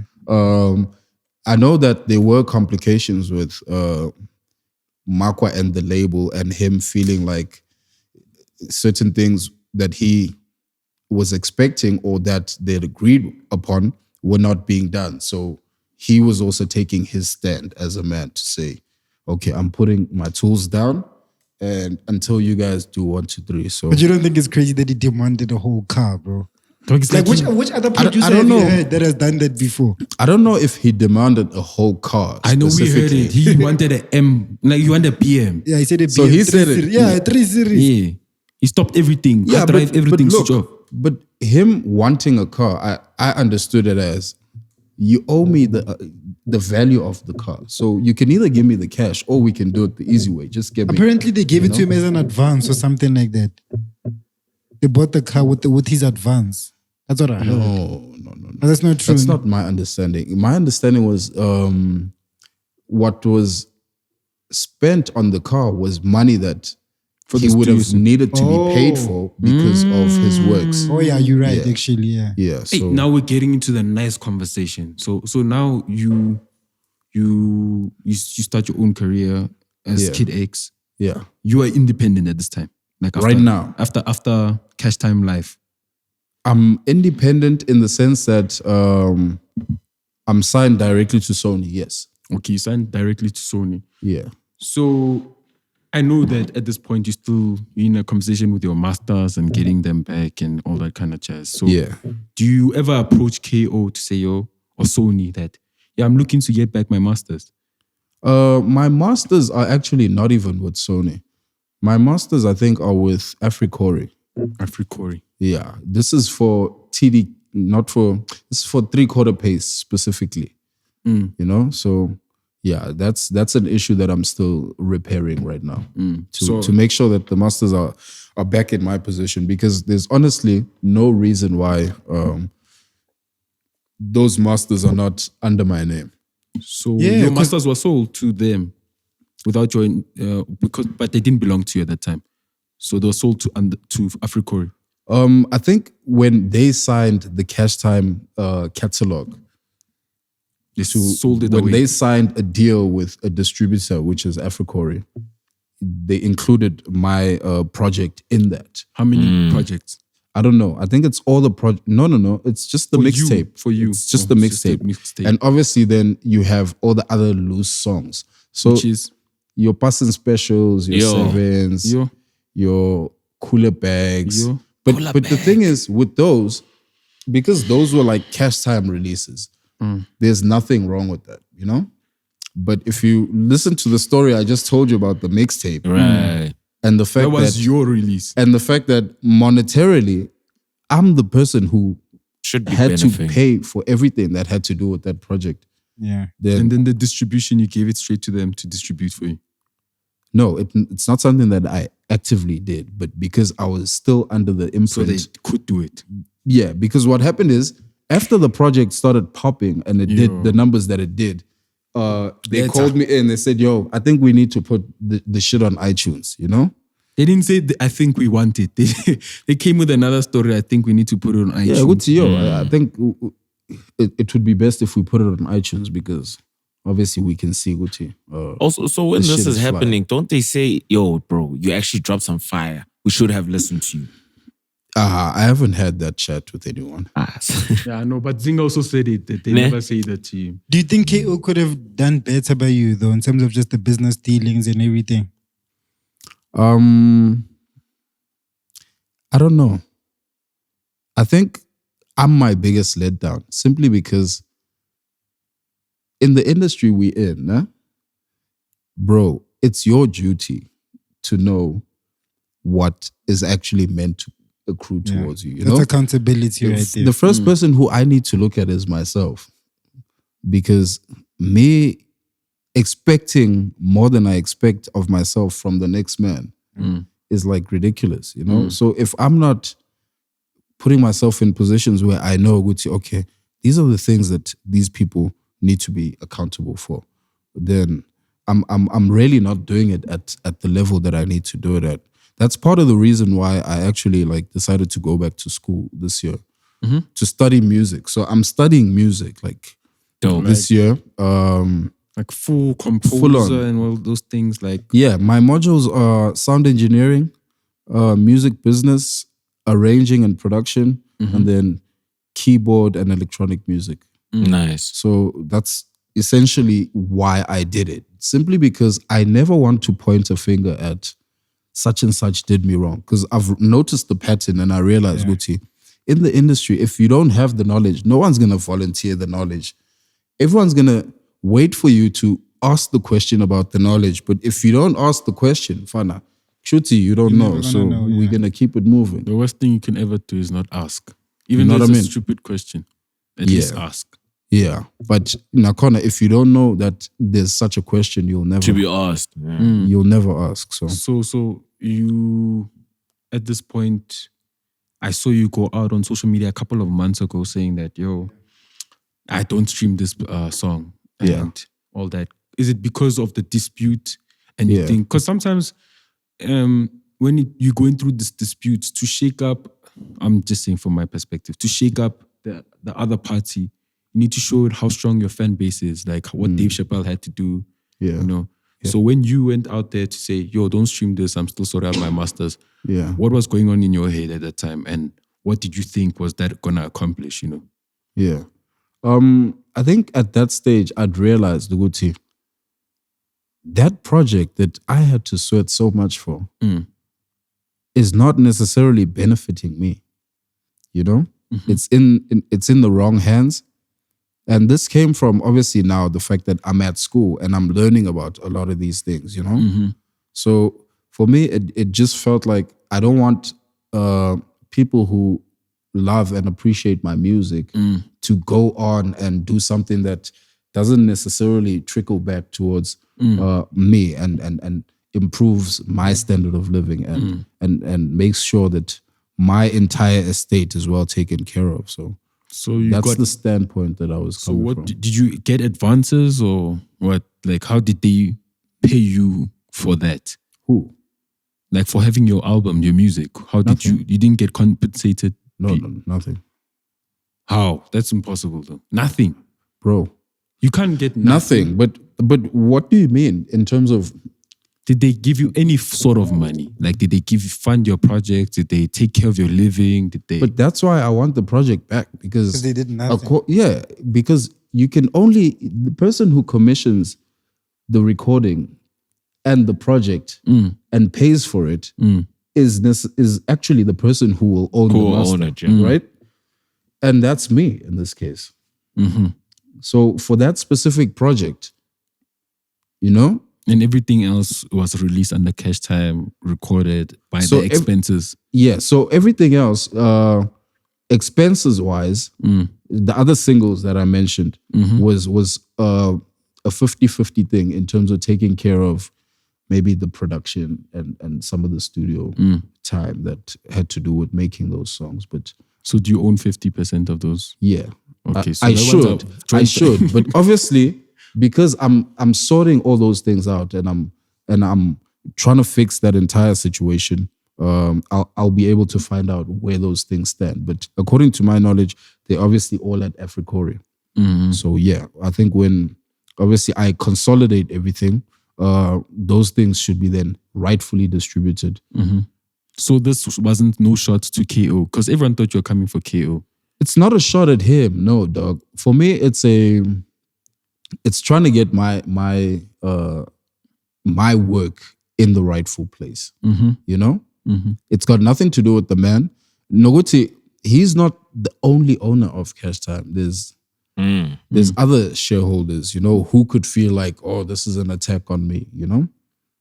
Can you mention, or is it something that's never been disclosed? I think it's public knowledge who's the CashTime people are. I think Chabiso Khati is a shareholder. If he still is, I don't know if he's still there. He was KO's manager, right? Yeah. Okay. This was the manager that they had to leave to push Chegas. KO. No. Or this He came with the CashTime Life era. Okay. Yeah. So him and who else? And him I and think KO. Mai was also a shareholder. I don't know who else though, but And then KO. Yeah. Okay. So now you're still in that situation. Like, then you have your next era of music where you're dropping Auntie, you're dropping like, hey, you talk, Auntie was big, bro. Bruh. I've never wanted to carry a black label, even though I don't like it. Like, just because of Auntie, bro. That time you worst part Utseris Togo Samako talk. Like live dog. How did you get like Chiano on that one? Like live? How did we do that? Were you really drinking black label like that? I was. Bro. Oh my God. In the course like that. In a real way. Yeah. It was my drink gangster. of choice, dog. That's gangster, Yeah, bro. like full on. Yeah. So how we got Chiano was, I think it was Nota's idea. You are not. It was definitely Nota's idea. Yeah, because obviously his relationship with Sony, he knew the artists who were on the roster. So he was like, yo, if we could get such and such an idea, an artist on this specific song. And yeah, that proved to be, I mean, the song itself was his idea too. Really? Yeah, he came back from like Swaziland with the idea. He was like, yo, I was chilling in my hotel room and I had a vision of this song because he was executive producer for my album. I wanted to ask you about that actually. He was executive producing the album. So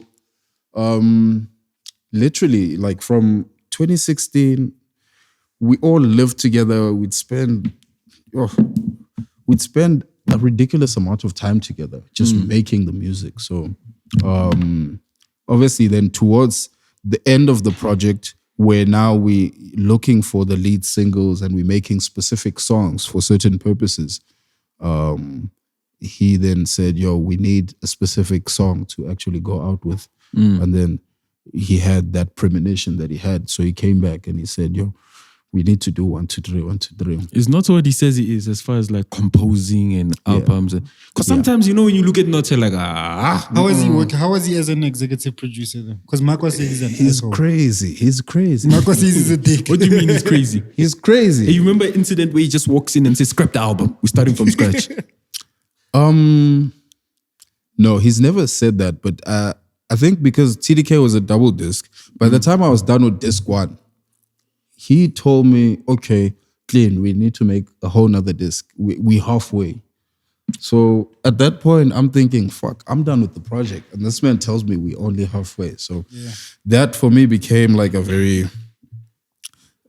sobering thing. But I mean, I trusted his guidance and I was like, okay. Why? What made you for trust me, his guidance, bro? because I've worked with him, Fana, and I've seen him work. I've been in enough studio sessions with him. And it was successful. Like, tell us the studio sessions that he successfully was behind and no one knows that, okay, his hand was in this project. A lot, dog. Like, just a lot. Like, big ones to you. Because I just want to understand. My project. Your project. My project, Auntie, he's there. Auntie's probably like your biggest song, yeah? Yeah. No, In it's the terms one of with maybe Mtanomuntu could be could be the biggest song. But Questa's stuff, man. Pretty much everything. Yeah, I mean, a lot of Questa stuff like was directed by Nota. He was the guy with the joystick, you know. Yeah. I mean, Questa is the talent, but in terms of strategic positioning and boy, let's stand here, let's try and aim at that thing, you know. I mean, I remember as far back as like 2012 where Nota would just play me the arrangement or the track order of like the Questa album that they were working on to say, yeah, I'm thinking of arranging it this way, the order, this is how I want to line up the songs. And he'd break it down for me to say, yo, this is the flow of the message, this is everything. So for me, I've always understood that he was that type of involvement in his team. Would you say he's a musical genius? He is. He is, for real. Because he's got the ear and he knows what he's trying to capture. So his job is then to organize people to capture now that specific thing. So Or executive producing. yeah, Do you think he's misunderstood? yeah, he is. A lot. He is misunderstood, which is sad, you know? I kind of like him when he's misunderstood because like I look at it like, okay, I'm selfish with him. You know what I mean? I want to be the one that understands him. I'm like, the rest of the country must say this guy is crazy. I'm like, no, he's not. He's actually smart. Yeah, but for me, I say it's sad simply because of, you can imagine the toll that it takes on him. In as much as he might put up a front and make it seem like, nah, we still thugging, you know? Yeah. But dog, it's not fun being misunderstood. It's not. Sure. Like it becomes frustrating where you feel like, yo, does anyone actually get it? Or am I actually crazy? You know? So he is misunderstood. And that's simply because he plays outside of the borders of the systems that The norm. that are in place that say, hey, you are saying, hey, you are crazy. You know, he says, forget that system.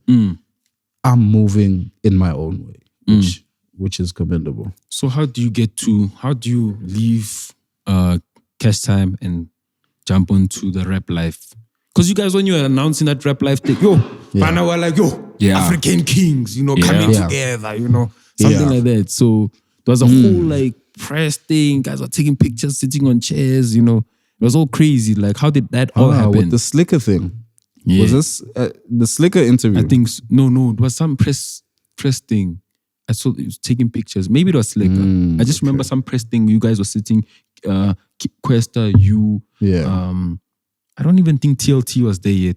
But it was like just you and him because that was the image behind Rap Life. It's Questa, it's Kid X. Yeah. It's a bunch of other people that we're gonna find out later on about. So the actual idea of Rap Life was meant to be a collective between myself, Questa, and Boosie. Boosie, the house one. Superman. Boosie, the Superman, the house Wow. performer. So, Do you guys have a good relationship with her? Because it's the second time you mention her. We're in the car with her when. yeah, no, we weren't No, they in were the going country. to the They were house going of the to session. the session. Oh. Yeah, the relationship was pretty solid. Yeah, Okay. yeah. So that was supposed to be the initial setup of Rap Life, but I think they ended up pulling out for whatever reason. Boosie. Yeah, and then we ended up just running as me and Senzo.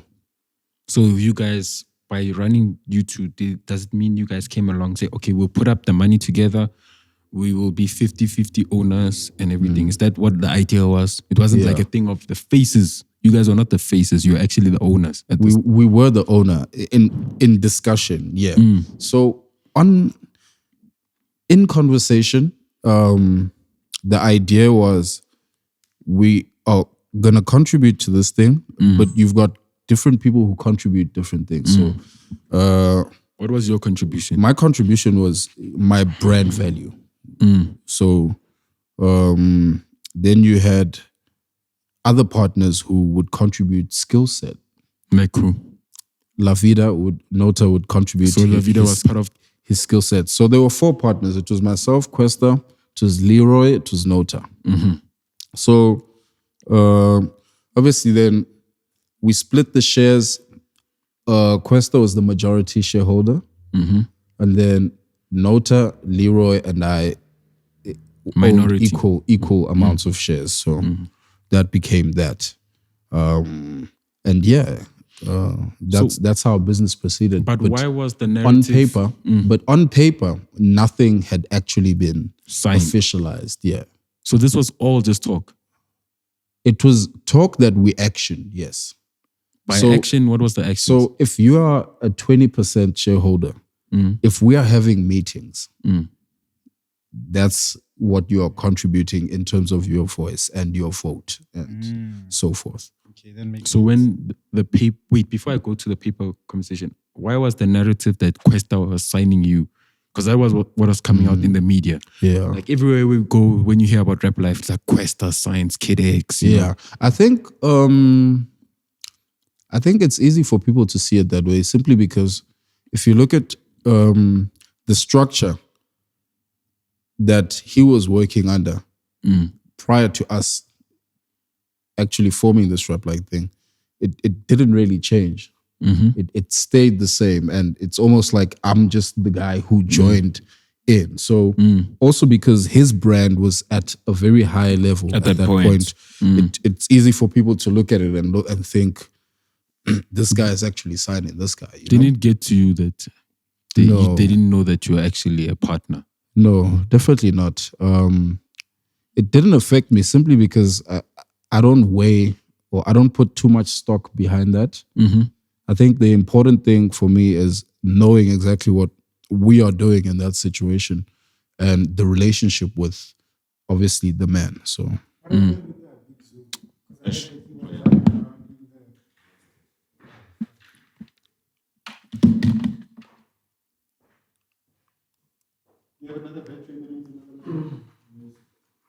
Hold on. Is it still recording or it died? Yeah, it's recording. It's just waiting. Should I continue? Or you are not also?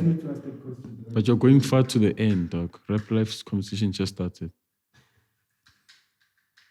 Going to the end where there's people's cars and, you know.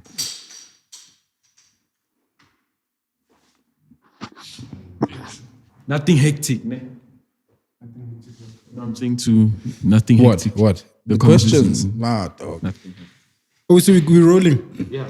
Yeah. So I heard that Big Zulu, he was driving around in the Rap Life bus, and Leroy ditched the rest of y'all to go inside with Big Zulu. What happened with that? Is that true? I don't know what actually happened, but for me, I know that the company that owned the assets of Rap Life, the shareholder or the owner of the company, if you check on CIPC, was Leroy. So now the assets that are bought under that company would belong to Leroy. Would be his responsibility or be his company's responsibility. So I guess when things fell apart, then it became a thing of you take what's yours and we move in our separate ways. How long did it take before it fell apart, Nick? It fell apart a long time ago. I think when it became very evident that it had fallen apart was at the start of the lockdown. But in terms of it falling apart, it happened way, way sooner than that. Simply because things were no longer harmonious in just the dealings, you know? And yeah, it just appeared as though we all had different ideas of what was supposed to happen there. So when this thing is falling apart, what do you think to yourself? Because you also yourself in your head, you're like, I'm a part of this. Yeah. By that time, do you know that on paper you're not even included? Yeah, I definitely knew that. How was that? Was probably heartbreaking, man. How did you find out? It was hard. No, I knew that I hadn't signed any papers. You're like, it's obvious. Yeah. Yeah, I knew that I hadn't signed any papers. Sure. But at the same time, I think that also had like a blessing in it, simply because at some point I realized just in that entire situation that it was never gonna take me where I wanted to go. Because I was stuck in a pyramid, you know? I was stuck in a pyramid called Nota, Questa, and Leroy. You know? So it's egos clashing and you were just in the team. Yeah, I was about to. That's what I was saying. Literally, I picked up my mic to say Illuminati. Yeah, maybe not Illuminati per se, but it just became very clear to me that everything that I'd come into meetings trying to advocate for and trying to push for, I was like speaking to the wall. You just was put aside. Yeah, because I feel like their trilogy was very hardwired. It was like set in stone, you know? It felt like, Fana, you're trying to shake an unshakable object. So by your Trinity, do you mean what they united? Or was it a lot of back and forth between them that they didn't per se pay attention to y'all, other artists? It's a situation of the mess Between the in three. it all. No? The mess in it is a perfect mess that leaves me where I'm at, you know? No. So okay, let me maybe mention the fact that so you've got Senzo as the main shareholder, né? And then you've got myself, Nota, and Leroy. Nota and Leroy, yes, as the other equal partners. So you've got a situation where Leroy has known Senzo since they were 9 or some shit like that. Where did Leroy come into the picture? Like, what is his main job exactly? He was a businessman, so I think he comes from like the corporate environment prior to starting to work with Amachid. So you've got a situation where he's known him since he was 9. So he's in charge of the day-to-day business affairs. You've got a situation where you've got a guy like Senzo who wants nothing to do with the business operations. He just wants to be in studio rapping. He wants to be an artist. Yeah. So he takes his proxy and says, Leroy. boy, grab my 40, put it in your back pocket.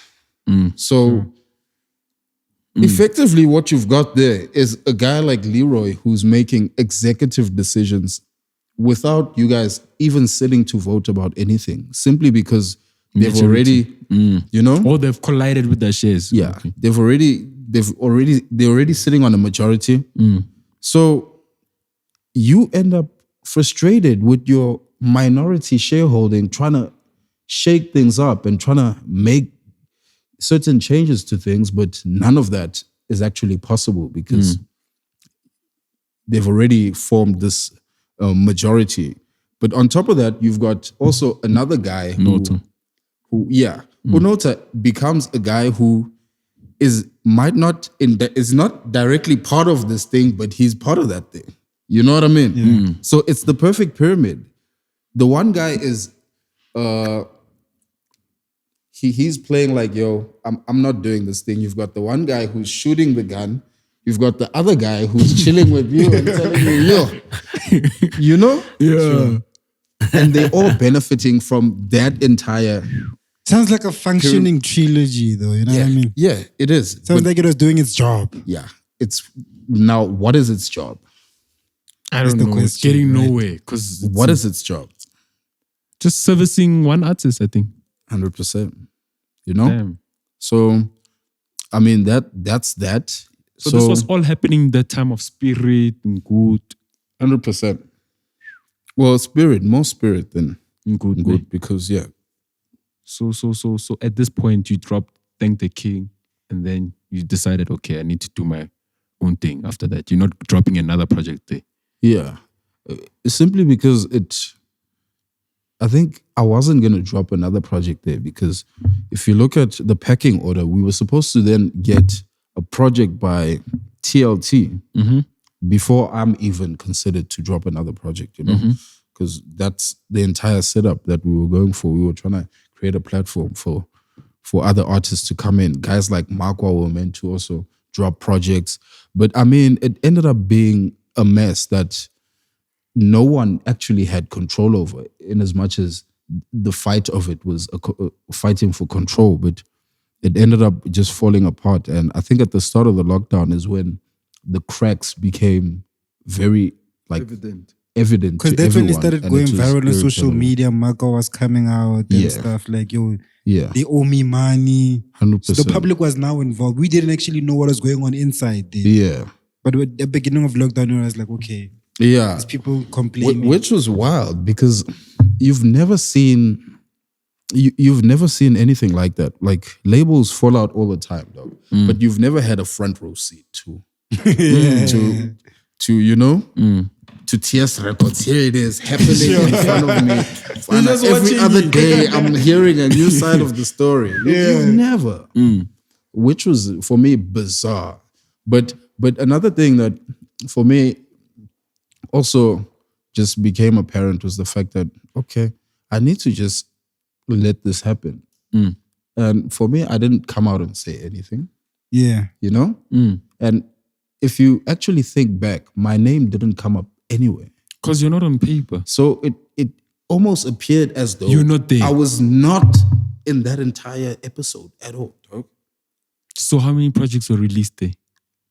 By myself. Just like the whole label. Like how many projects did it release under Rap Life? Probably just mine. Only yours, the whole. Yeah. And just what, couple of singles? Yeah, singles from TLT, Questa, Makwa.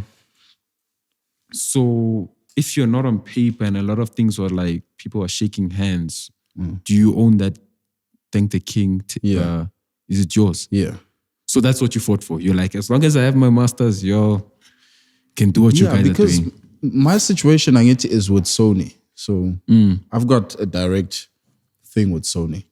So yeah, that's, I think, something that proved to be a very advantageous decision to have made for myself, because had things gone any other way, then my project would have been caught in the rubble of that entire scene that was Rap Life, and that wouldn't have been what I wanted, you know? When I'm seeing everyone going to different parts, different platforms, talking about like what happened, like when you listen to the stories, who would you say, if you look at all the stories, was the most absurd, and sometimes they didn't actually paint out the most accurate picture? Because like everyone has it. It's crazy. Like I've never seen a story where like everyone has just a different version, like so different that you even wonder what they actually in the same room. Yeah, but that's the nature of story. Remember, we touched on the fact that each person's perspective is always going to be different. So this God has been an emotional roller coaster, bro. We went up and down and up and down. Yeah, and dog, if something happens between you and me, there's gonna be 3 stories. I get that. It's gonna be your story, my story, and the story. But there's times when some of them are not as accurate. Yeah, but that's all perception based. So for me, I'd say people tell their versions of the story that speaks to their perception of like, so this is what I caught wind of, and this is what I know to be the story, you know? Yeah. And Nami, when you ask me my version of the story, I'll tell you mine. But you might sit with Leroy tomorrow and he'll tell you about things that I knew nothing about. But that's still the same story. Yeah. So, yeah, I think everyone told their story.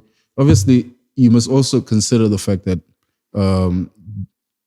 agendas play a role in storytelling. Yeah. Like some people are telling a story to serve a specific agenda. So you might get stories that are not necessarily 100% correct and whatever the case is. But that's the nature of story. That's the nature of story. Do you ever see a Rap Life reunion? Well, that's never happening. Everybody's moved on. Eh? Yeah, I think people are just trying to find their own feet, dog. I think it's an episode that we all went through. Yeah. And there were lessons to take from that, you know? And maybe in 20 years' time. I feel like y'all at the time, y'all had the most progressive sound. Like y'all were the closest thing to Amapiano. If we're actually keeping it Close, about like that Rap Life era, it had it had that kwaito mixed with hip hop, mixed with whatever, mixed with, you know. You guys looked unstoppable. Yeah, just on paper, no? you guys looked unstoppable. You're like, yo. And the crazy part is like, whoever thought of the brand alignment and the type of artistry you guys produce, it was well thought of. Because if you put Questa, Kid X, and TLT, and Makwa, you're like, yo. Yes, a lot, no? This is like the same breed, but different people. Yeah, 100%. So that whole situation would have worked out beautifully had there been harmonious dealings and also amongst the people. A better structured management 100% system. 100%. It would have been groundbreaking, dog. Like the potential that entire movement had would have been something that would have changed the history of the game. So my question is, do you think, because I gotta admit, like whenever a black record label comes together, there's always just a fallout. Do we need to have more white people involved in like black record labels in order for us to like learn to hone and create and nurture talent that tomorrow they're still a record label when the artists leave the place. Because now record labels which are built by black people literally depend and rely on the artists. So when the artists leave, it's like the whole building is gone. Like those schools in Joburg. You register today, tomorrow the whole school is gone. And you fucked them up with that one. Yeah. Yo, you fucked them up. So we need to look at what contributes to the failure of black labels. I think it's egos. I think it's egos. Nice one. Black labels. Nice one. Yeah. What contributes to that, though? You know? Do you feel like it's egos? Yeah, I think it's the biggest thing. Explain. The artist gets too big. You know, the main artist gets too big and start thinking they're the hottest shit ever. The labels also, the record executives also think they're artists, they're celebrities. They want to be artists and celebs too, so their ego gets inflated. You know what I mean? It's just. I think the worst recipe is having an artist become a label owner. It's like nigga is going to probably think about himself. Dog. It never. Like yesterday we met Lunster. How did Lunster run for so long?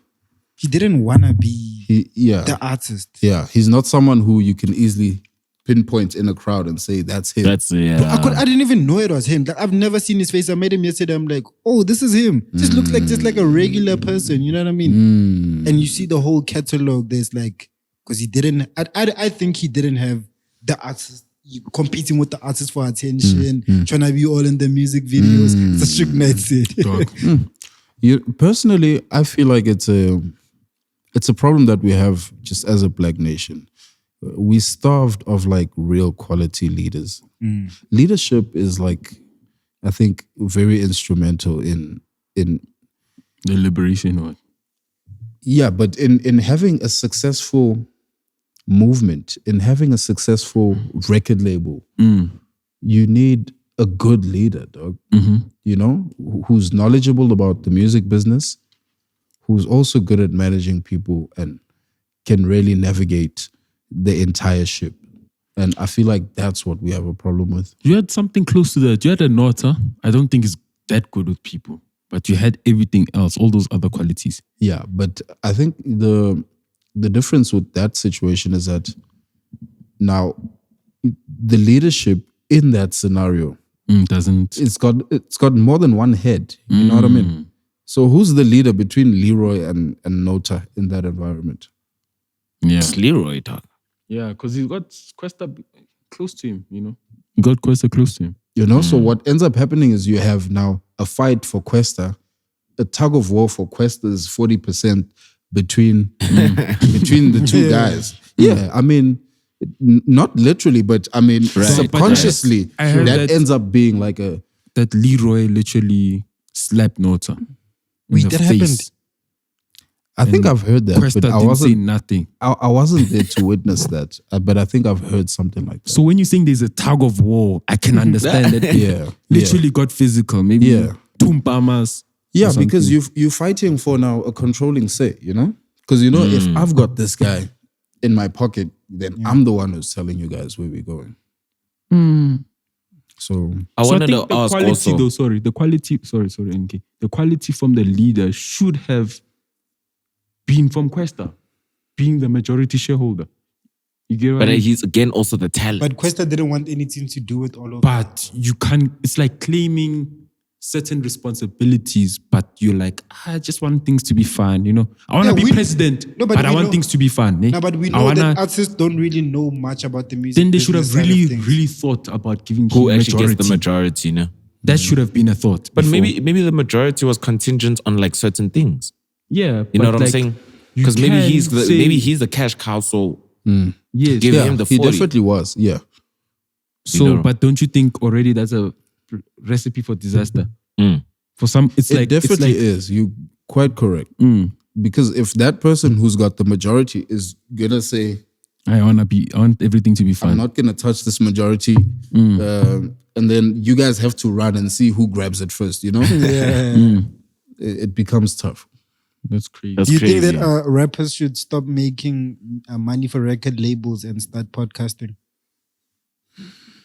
It depends what the end goal is. Yeah. I think not everyone is is gonna have the aptitude to start podcasting. You know, I think some people just need to stick to rapping. I think some people do have a future in podcasting, and they can segue into that. It's not a black and white thing. I think you do have the talent. Most def. The podcast therapist. Like you must talk to I get fallen the out Zen vibe, artists, you know what I mean? like drug addicts, Right, you'll like see- you'll just see- things that messed up, like they finish and like I must get them Zanzi Magic show. yeah, and just talk to them, you know, be the father of Zen vibes, you know, Put just me on be, Mochala. Be the Zen Jub Jub. yeah. I The feel more you. chilled. Yeah, Jub bring, Jub. yeah, you're you know- right. Bring you know- the other you side know of what things. my You can't fear have is with toxic that? TV all the time. You know what my fear is with that? I think I'd need to be done making music. Simply because if I'm gonna sit behind a mic and be podcasting and be sharing my thoughts and my views on everything, Then music is what pointless. am I sharing when I step behind a microphone in the studio? I've said it all, you know? Sure. So I actually never thought of that. I definitely need to be done with making actual music, and then I can say, yo, okay, let's sit behind a mic and talk. Yeah, you need to be retired like Zenga. Do you actually think he is retired? You think he's retired? Nah, bro? he's not retired in that sense. I think he's retired from the expectation that everyone puts on him to put out music. Because as an artist in South Africa, unfortunately, that's what we all have to deal with every single day, you know? You could put out a project today, next week you're getting a tweet, boy, come on, when are you dropping something? You know? In fact, I got to a point where I realized something. Oguti, the only person who didn't have that burden that I could think of was Ricky Rick. Don't you think he just cancelled that noise? Because people were like, how? Ricky Rick, 2 songs a year. And now you're But just people had starving us. accepted it. People had accepted Imagine, the he had to change the one them. a year. They're giving you a couple of features, and I'm done, dog. In fact, you know, like even festival promoters had accepted Uguti. Yeah. I don't wait for this guy to put out a song. I'm booking him in June. Right. And his last song was last year. And you know, it's crazy. He performed the same set for 3-4 years, bro. Dog, but The that's same what I'm set. saying. Gucci, that man had leveled the playing field. Gucci, expect nothing from me. I'm bigger than just a musician. But then that's the thing, though. He put more efforts in other things to keep people entertained. Yes. He just didn't keep quiet. Yes, you know? that's true. So now he did expand and lend his celebrity to other spaces that now made his entire brand, I guess, larger than life. So yeah, Yeah, you gotta shout out to that's possibly the trick, actually. It's like just give them something. If it's not music, something. Be on a podcast, start a podcast. But have the a problem platform. is that same audience is gonna sit and tell you, bro, stick to music. But the problem is, isn't that not imprisonment? If you're allowed to, if you listen to it, Who imprisons us? your audience. I feel No, like it's not yourself, yourself. actually. But you live up to their expectations. But they try and keep you in that prison. don't you In think the everyone- sense that when you start to branch out and say, okay, I want to step out and I want to now do 1, 2, 3, but I still want to coexist in the music space. Dog, you're gonna face a lot of pushback initially. But this is coming from a successful artist. You must understand, even you breaking into the industry. Who's this? Who's this guy? Thinks he can just, Yeah. well, he wants to be KO. He wants to, he wants to be the next Brown Dash. He wants to, there's always this thing of who. So once you break that threshold, then there's a certain sense of That's a very important. like there's certain sense of acceptance, So we've seen They'll it with take anything you give them at that we've seen it point. with the part like, yo, dude, people like, yo, guys, you're not When like do you cheese. guys feel like you broke the threshold? Because I you don't guys, think- I don't because you think guys I are broke in him. now. Nah, I don't think so. I mean, what's your what's your measuring stick? Like, what would you measure it on? It'll definitely. I think it's gonna take like 10 years for me to think To feel like we're in. yeah. What? Dog, what Because bullshit you talking about? I have like a long-term vision. You know what I mean? I've seen too many people come and go in such a short amount of time. It's like, Yeah. what's the point of doing it? Because I've said it before that I've dedicated like my 20s to doing this thing. Yeah. So I don't even think I've scratched the surface. You know what I mean? Fair. It's not about scratching the surface. He's saying, when did you realize that in this space you're considered one amongst I don't other think I'm thoughts. one of them, dog. I think if I disappear tomorrow, nobody gives a fuck. That's how I feel. Okay, That's how who do you see. think is one of them?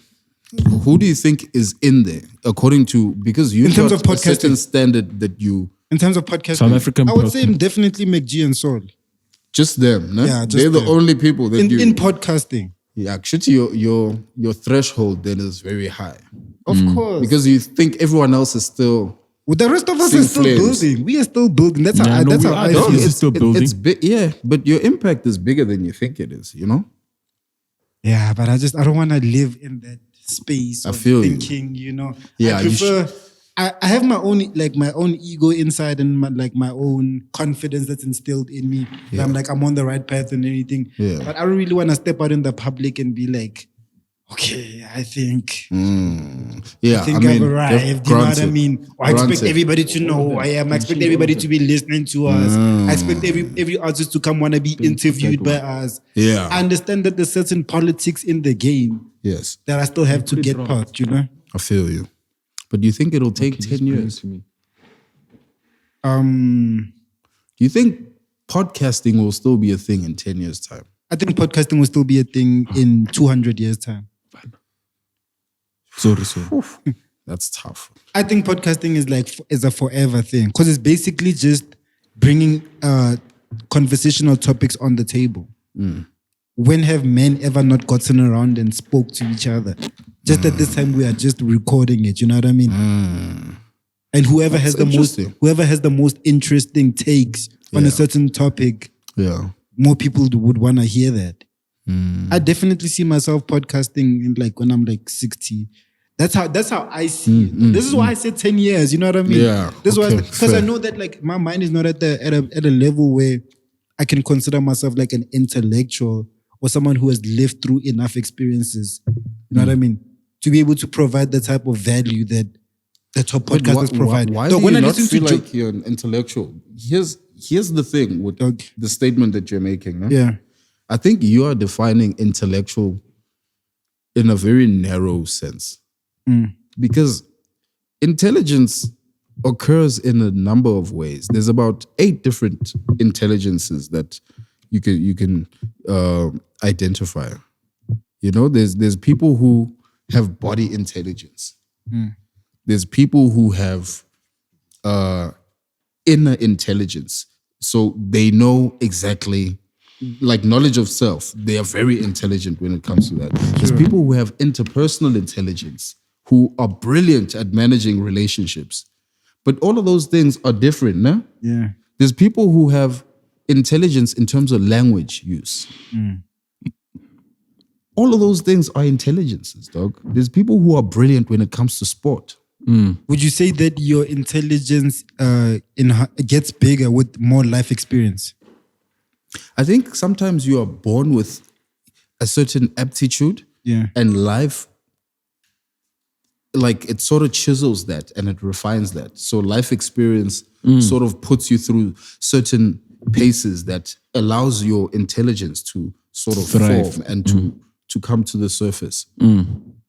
Bro, when I listen to the top podcasts, the ones where I can see people are like, whoa, this is life changing. Yeah. I always listen to them, I'm like, bro, I'm not even close. Like Joe Rogan, for example. Yeah. But you know what they do Okay, on let their me free ask time. you this. Let me ask you this. Yeah. What do you think is your unique selling point? Why should someone watch Ria on a podcast? What is he bringing? Like, what's your magic? I think my thing is I just like being myself. Okay. I don't have a filter. Yeah. I don't have a box to be put in. Yeah. You know, I can take it any direction at any moment. And I always give my raw takes. Whether the masses agree or disagree with it, I don't care. I like that you said that. Yeah. You know what I want to say about that? What? I think you fold when you guys have a guest. Really? You do. You do fold. It's crazy Notice that you that? noticed this. You do fold. He says he watches everything. No, I do can tell now. Wait, which guest specifically are you referring to? The Zenga one? Not just Zinger, Nota. but you have strong opinions about everything. Yeah. Right? And I noticed that I don't wanna when confronted with now those specific guests when they are here in person, that strong opinion gets turned down. You know what it is? I don't want to compete with the guest when the guest is, It's not about that. because I know that the guest, they have more insight than me. Because usually we don't talk to guests like on like I would say on our level. Yeah. The guests that we usually have are guys that have been around for 15 years. 20 years. For me, that's immaterial. You know why? Why? Because now you're using that as a way to justify you piping down. And Bro, do you toning seriously down. think That- so, that's- bro? You're turning that's down. true. You're turning down You're your working magic. at Ackermans, bro. You're turning down your magic because there's a guest. No, he's right, dog. Yeah, You know? but I've He's realized right. that even with Zing and and Nota. Ray is not the only one. We all do. Not me. No, bro. I really I feel put like- pressure on the guests. Okay, Nah, dog. Steph, what's your magic? What do you feel like your X factor is? Why My should X people factor tune is- into? I think I process information fast, even when we're talking. I'm processing the information. Okay. And I think when it comes to breaking down things, I always have, I wouldn't say a different approach. I just have a Steph approach. You know, we could be saying the same thing, but the way I say it might only make sense to a certain bunch of people. You get what I mean? And Okay. I know exactly what you're talking about. Can I tell you something about that? yeah. I was telling my wife this earlier. We were watching the Zinger podcast. And I told her, Guti, Steph wants to say something, no? But he doesn't wait to find the right words. He's that kid who, as soon as the question gets asked, his hand is shooting up. Yeah, I was that guy. Because he knows the answer, no? He knows the answer. And now he rushes to get the answer out before he's even packaged it nicely. Yeah. So now you risk what you just spoke about of saying you risk being misunderstood and only being understood by a small fraction of people. You know? Because you've spat the answer out. But it's like if you took an extra 2 seconds to pack it nicely, that answer would have been the answer that everyone would have understood and said, Steph, they would have seen you in your true light to say, because you do have that thing. You are a quick guy, you know? But now the quickness gets distorted in how you quickly respond, you know? So that's an observation actually that I felt like I wanted to share, but I didn't know That's how positive to. feedback, I didn't know how Nah, I'd that's share really it, but I'm like glad good the convo feedback. got there, But yeah, you know? like, because since you watch us like quite a lot, and we've expressed, like, you know, how we're even telling you, which, like, you know, 3/4 Pace was a dope album, and no one actually ever gave you your flowers. You know what I'm saying? Where can we improve as a podcast? Because we also know that we don't do things at 100%. Yeah. You know what I'm saying? We literally our just way. we winging it. Unconventional. I think you guys are doing great. I think there's no specific thing that I can say you guys need to improve on, simply because I think this podcast is about finding yourselves and finding your voices. You know? That's true. With every podcast, you guys are finding your voice. And that's the magic of the podcast. That's what sells. If you watch Joe Budden, you like him because of his takes, dog. You know that he's gonna tell you stories. You know that he's got voice fluctuations in the show where he's gonna become a certain character in. But that's because he's done what? Like close to 500 episodes. Yeah. And he's honed that entire thing. So you only improve by doing more Nice. in this space. And the cool thing about doing more is I actually learned this from Russ. No? Russ speaks Russ? about Russ, the rapper. Oh shit, bro. I love Ras, bro. Yeah. Russ speaks about the fact that before he actually popped, he had done so many albums that people didn't care about. No? Dude, you know, Ras was dropping a song every single week for like 3 years straight before he popped, dog. So this is how he actually puts it. He says, people might have watched that entire journey and felt like, oh, poor Russ, is he ever gonna make it? Yeah. But the reality for him is he approaches this thing as like a film creator or someone who's creating television content. So think about this. When you discover a series on Netflix, no? And maybe Like, I see where you're going with maybe it. you catch it on like season 9. This is where it's When trending. I go back to and you all look of the back and you're like, yo, Bro, there's do you know 8 what- do other you know what's crazy? seasons I know nothing about. The joy of that, bro. Uti, they can dig deeper and say, yo, this is the depth I've been of this listening guy. to Russ since 2016. Ne? I still go back and find new songs in his catalog that I like today, bruh. 100%. I've been listening to him since 2016, and he started making songs in like 2013 or 2012. He put out so much 100%. music. 100%. That I like 2 albums. I like 100 other songs, but I still find a new one today that I'm like, yo. So that's the joy of working at it because you love it, dog. The fact that when it does pop, people will discover the pop. They'll discover that episode that went viral, you know? But then, trust me, once they start going through, okay, we hooked. Now we want to watch the other 61 episodes. I'm like, yo, this is what we've missed with the niggas, you know? And you guys will thank yourselves because you'll realize, Guti, those hours were not hours spent in vain. But these were like plowing and really working the soil and like making sure, Guti, the ground is But this is exactly what I was trying to tell you. It's like it's a long-term game for us. 100%. Like it's a long-term game. I know that it's not an overnight type of thing, you know? Yeah. I like that, dog. I definitely resonate with that. You gotta get into the space. Yeah, you do. But do something where you just let them talk more. No? Yeah, you just asked the right question. I appreciate what you said right here, especially about your observation about all of us. And as NK, dog, like, you know him, he's the voice in between us, like, sorting us out. Like, what would you say about him, like, as a, you know, as his voice? What would you say from your observation? Solid. Solidness. Solid. Like, for me, you know, I think because he's like a ghost, no? As ghost, you have license to really like stir shit up, you know? And NK's opinion is always different. He's always like the middle ground.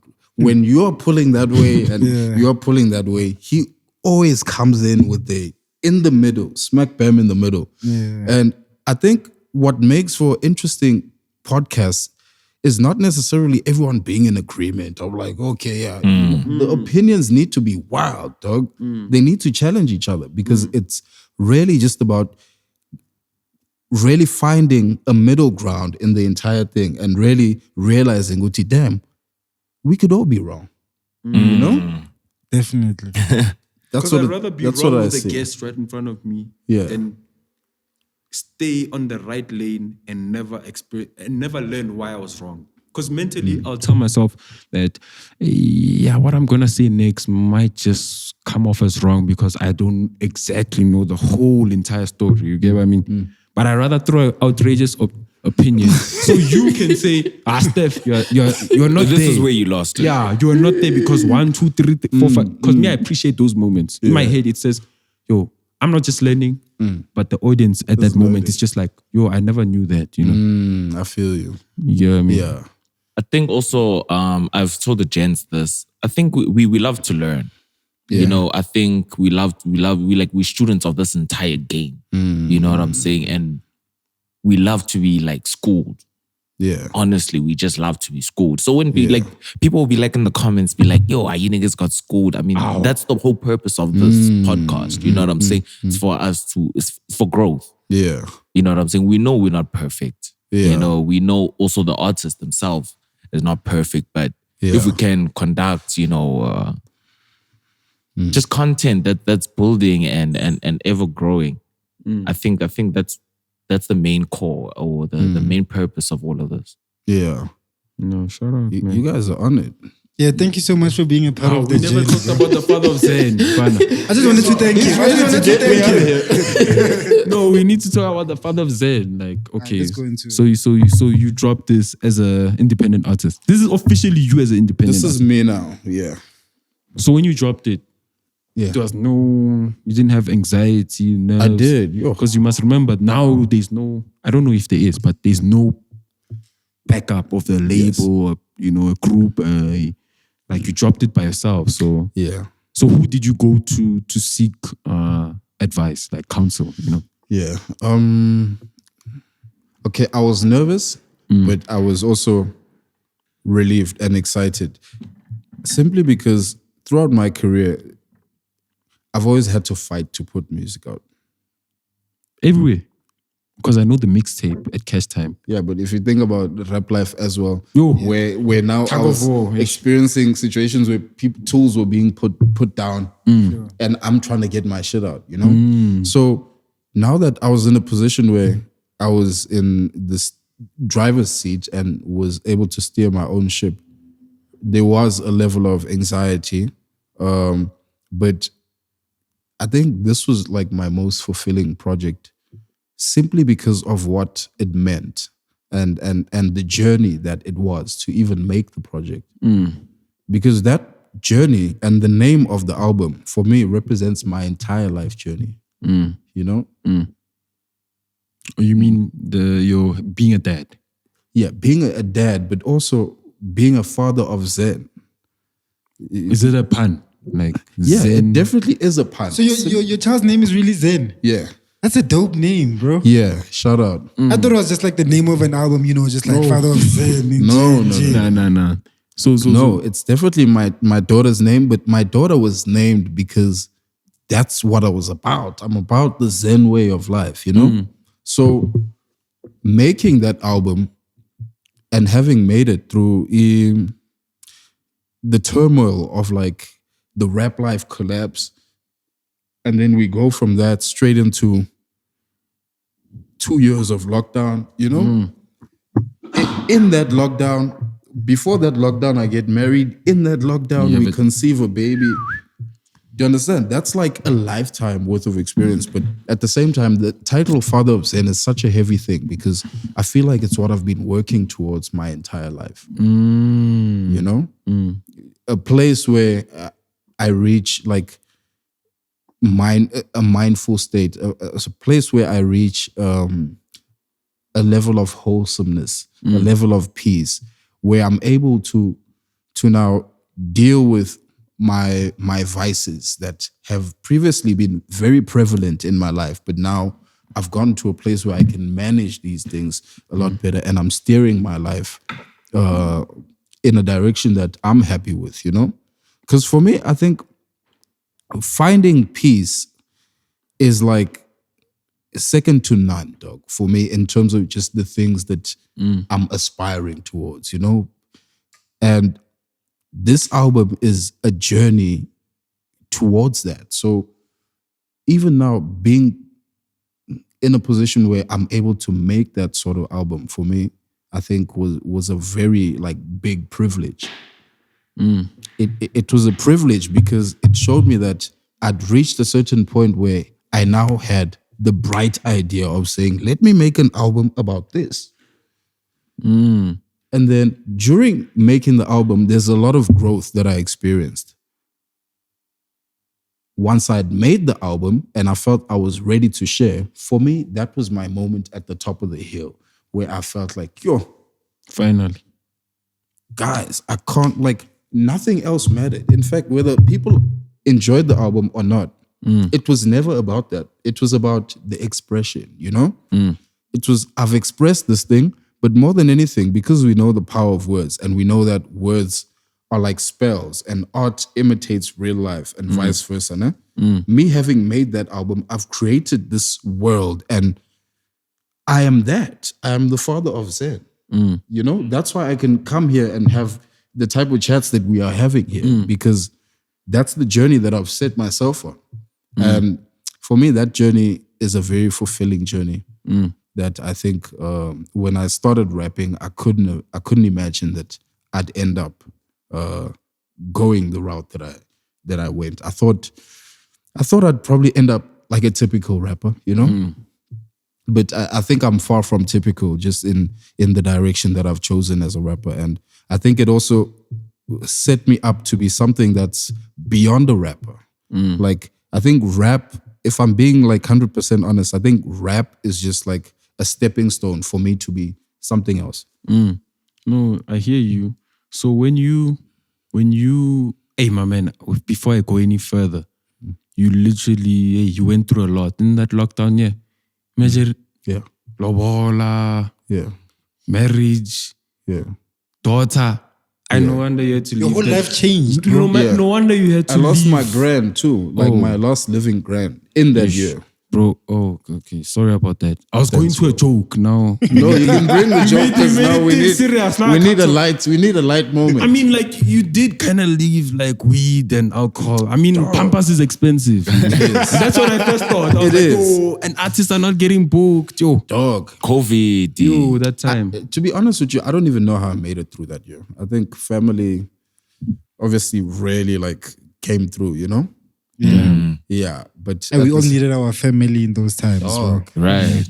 Yeah, ne? which was hectic. Yeah. It was scary though. So for you as Kid X, what can we look forward to as just a human being beyond just the artist? Because you know that's limiting. Yeah. Yeah. As a human being, geez, I've never been asked that.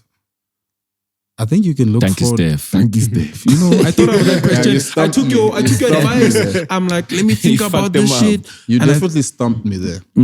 As a human being, I think you can expect me growing and me continuing to lend my whatever abilities that God has blessed me with to whatever space that interests me, you know? Right now, we just launched a brand new sneaker. I'm reading a book. Is this Oh, it? this is it. This is it, yeah. Dog, This I've is been covering fresh, the bro. whole day. This Shut is up. fresh, dog. Shout out, gents. Nah, that's So That's I- amazing. So this is in partnership with PT Wear. Dog, where can I? No, where rock can you one? get a pay, bro? dog. It's available online for Oh, dude. pre-order. You know what I mean? Nice. So Looks comfortable too. I even like Yeah, the branding at the back, Kid X. yeah, Specifically, this one, I would get this one. So it's available on the website www.ptway.co.za. Oh, it could be .com. No, it's .co.za. So, I mean, during that whole process, I realized that I need to at least equip myself about this whole shoe business. So I'm almost done with the autobiography of Phil Knight. Shoe dog. Shoe whatever. dog. Yeah. This is Nike. That thing is just giving me so many ideas, you know? Because for me, I mean, it's all good and well that I'm a rapper, but if my journey gets me to a point where now I've done a shoe collab, it's not to say now once that deal is done, I might not carry on making shoes. You know? Right. Because I feel like whatever door I end up knocking on, there's a good reason for me to knock there. So I'm really getting fascinated with the idea of shoes. And I might end up actually being more famous for the shoes I make. 20 years down the line, I could have like a big shoe brand. Right. You know? So I'm gonna do the shoe thing. The cool thing about this shoe is the fact that It's fresh, man. we have like a really cool initiative. There's a cool initiative that I started earlier this year called the KidX Bursary Fund. So I'm back at school. I told you guys I'm back at school. And what we did with that whole thing was we also gave away a couple of bursaries to a few kids and allowed them to go to the same institution. So this is a school called Revolutionary Media. Oh, Revolution yeah. Media in Bram. Sure. So we gave out a few bursaries just to help them further their dreams in the art space. So the proceeds, some of the proceeds from the sale of this shoe go towards a bursary fund. And we're going to be doing a similar thing next year, but obviously a broader spectrum. So it won't just be focused on that specific school, but focused on funding kids who want to study whatever they want to study on a tertiary level. That's dope. That's wild. Well, I just want to say that I just want to thank you, bro, for making my life way cooler. I wanted to do the Because drum roll. You dropped my name. Kid X dropped my Shout name out. on a song. That's something that I'll carry with until I die, bro. You know Shout what I out. mean? I want to Bless. play people that music like, yo, listen here. You know what Yeah. I told him? The Yeah. first time he heard it, I was like, yo, he's gonna pull up his mommy he wants to impress. And like when it's Kid X part, like 10 years. Did you hear that? Wait, Did you hear that? you don't even have to tell her. And like, Ria Hopane, what did he say? Let me take it back. He did say- I think he said my name. I'm not sure, you know. Yeah, play it again, you know. Shout out. Even the way you said it, bro, it's just like the perfect way. Dog, I couldn't have asked for a better shout out. You know what I Yeah, mean? but I think you'll be bigger than that song, dog. So that That's dope. song will just Yeah. be No, just but the fact something that- else that That'll be happened in the the fact that background. it's you know? you, though. That'll be the if you would go back in history to find out about him, you'd have to yes. start, where did it start? How did he impact the culture? First 'Cause reference. that's the whole point of it. For me, all I see is beyond the Impact. It's impact. It's like Definitely. what type of impact you had in the culture. Did they make a song about you? And the fact that it's KidX. But that's what, like, the question that came to mind. Why did you actually mention him? yeah. It rhymes. Like, do you fuck? That's dope. They didn't tell him something dope. They just said it Damn, right. bro, Like, just As long as it's mentioned, that's the way. No, but shout out, man. Yo, I will. that's crazy. Because you immortalized it. You know what I'm saying? He's there forever. Like, That I'm song's telling not you gonna right now, vibe. that's the coolest thing ever, bro. I mean, That's the thing. It's like when about what? Rick Ross, about all these guys, when they used to sing about people which are not necessarily doing music or rap about them, Sure, you just yeah. go and search who the hell Who is that? Okay. Oh, then, shit. You know? Oh, shit. So it just like puts you in, it documents you in history. That's crazy. I feel No, you. we are going crazy here. Yeah, we I actually know in what- here when you the first time I heard it. Did you see the And video? I was losing my mind. Yeah, this was here. Yo, Yeah.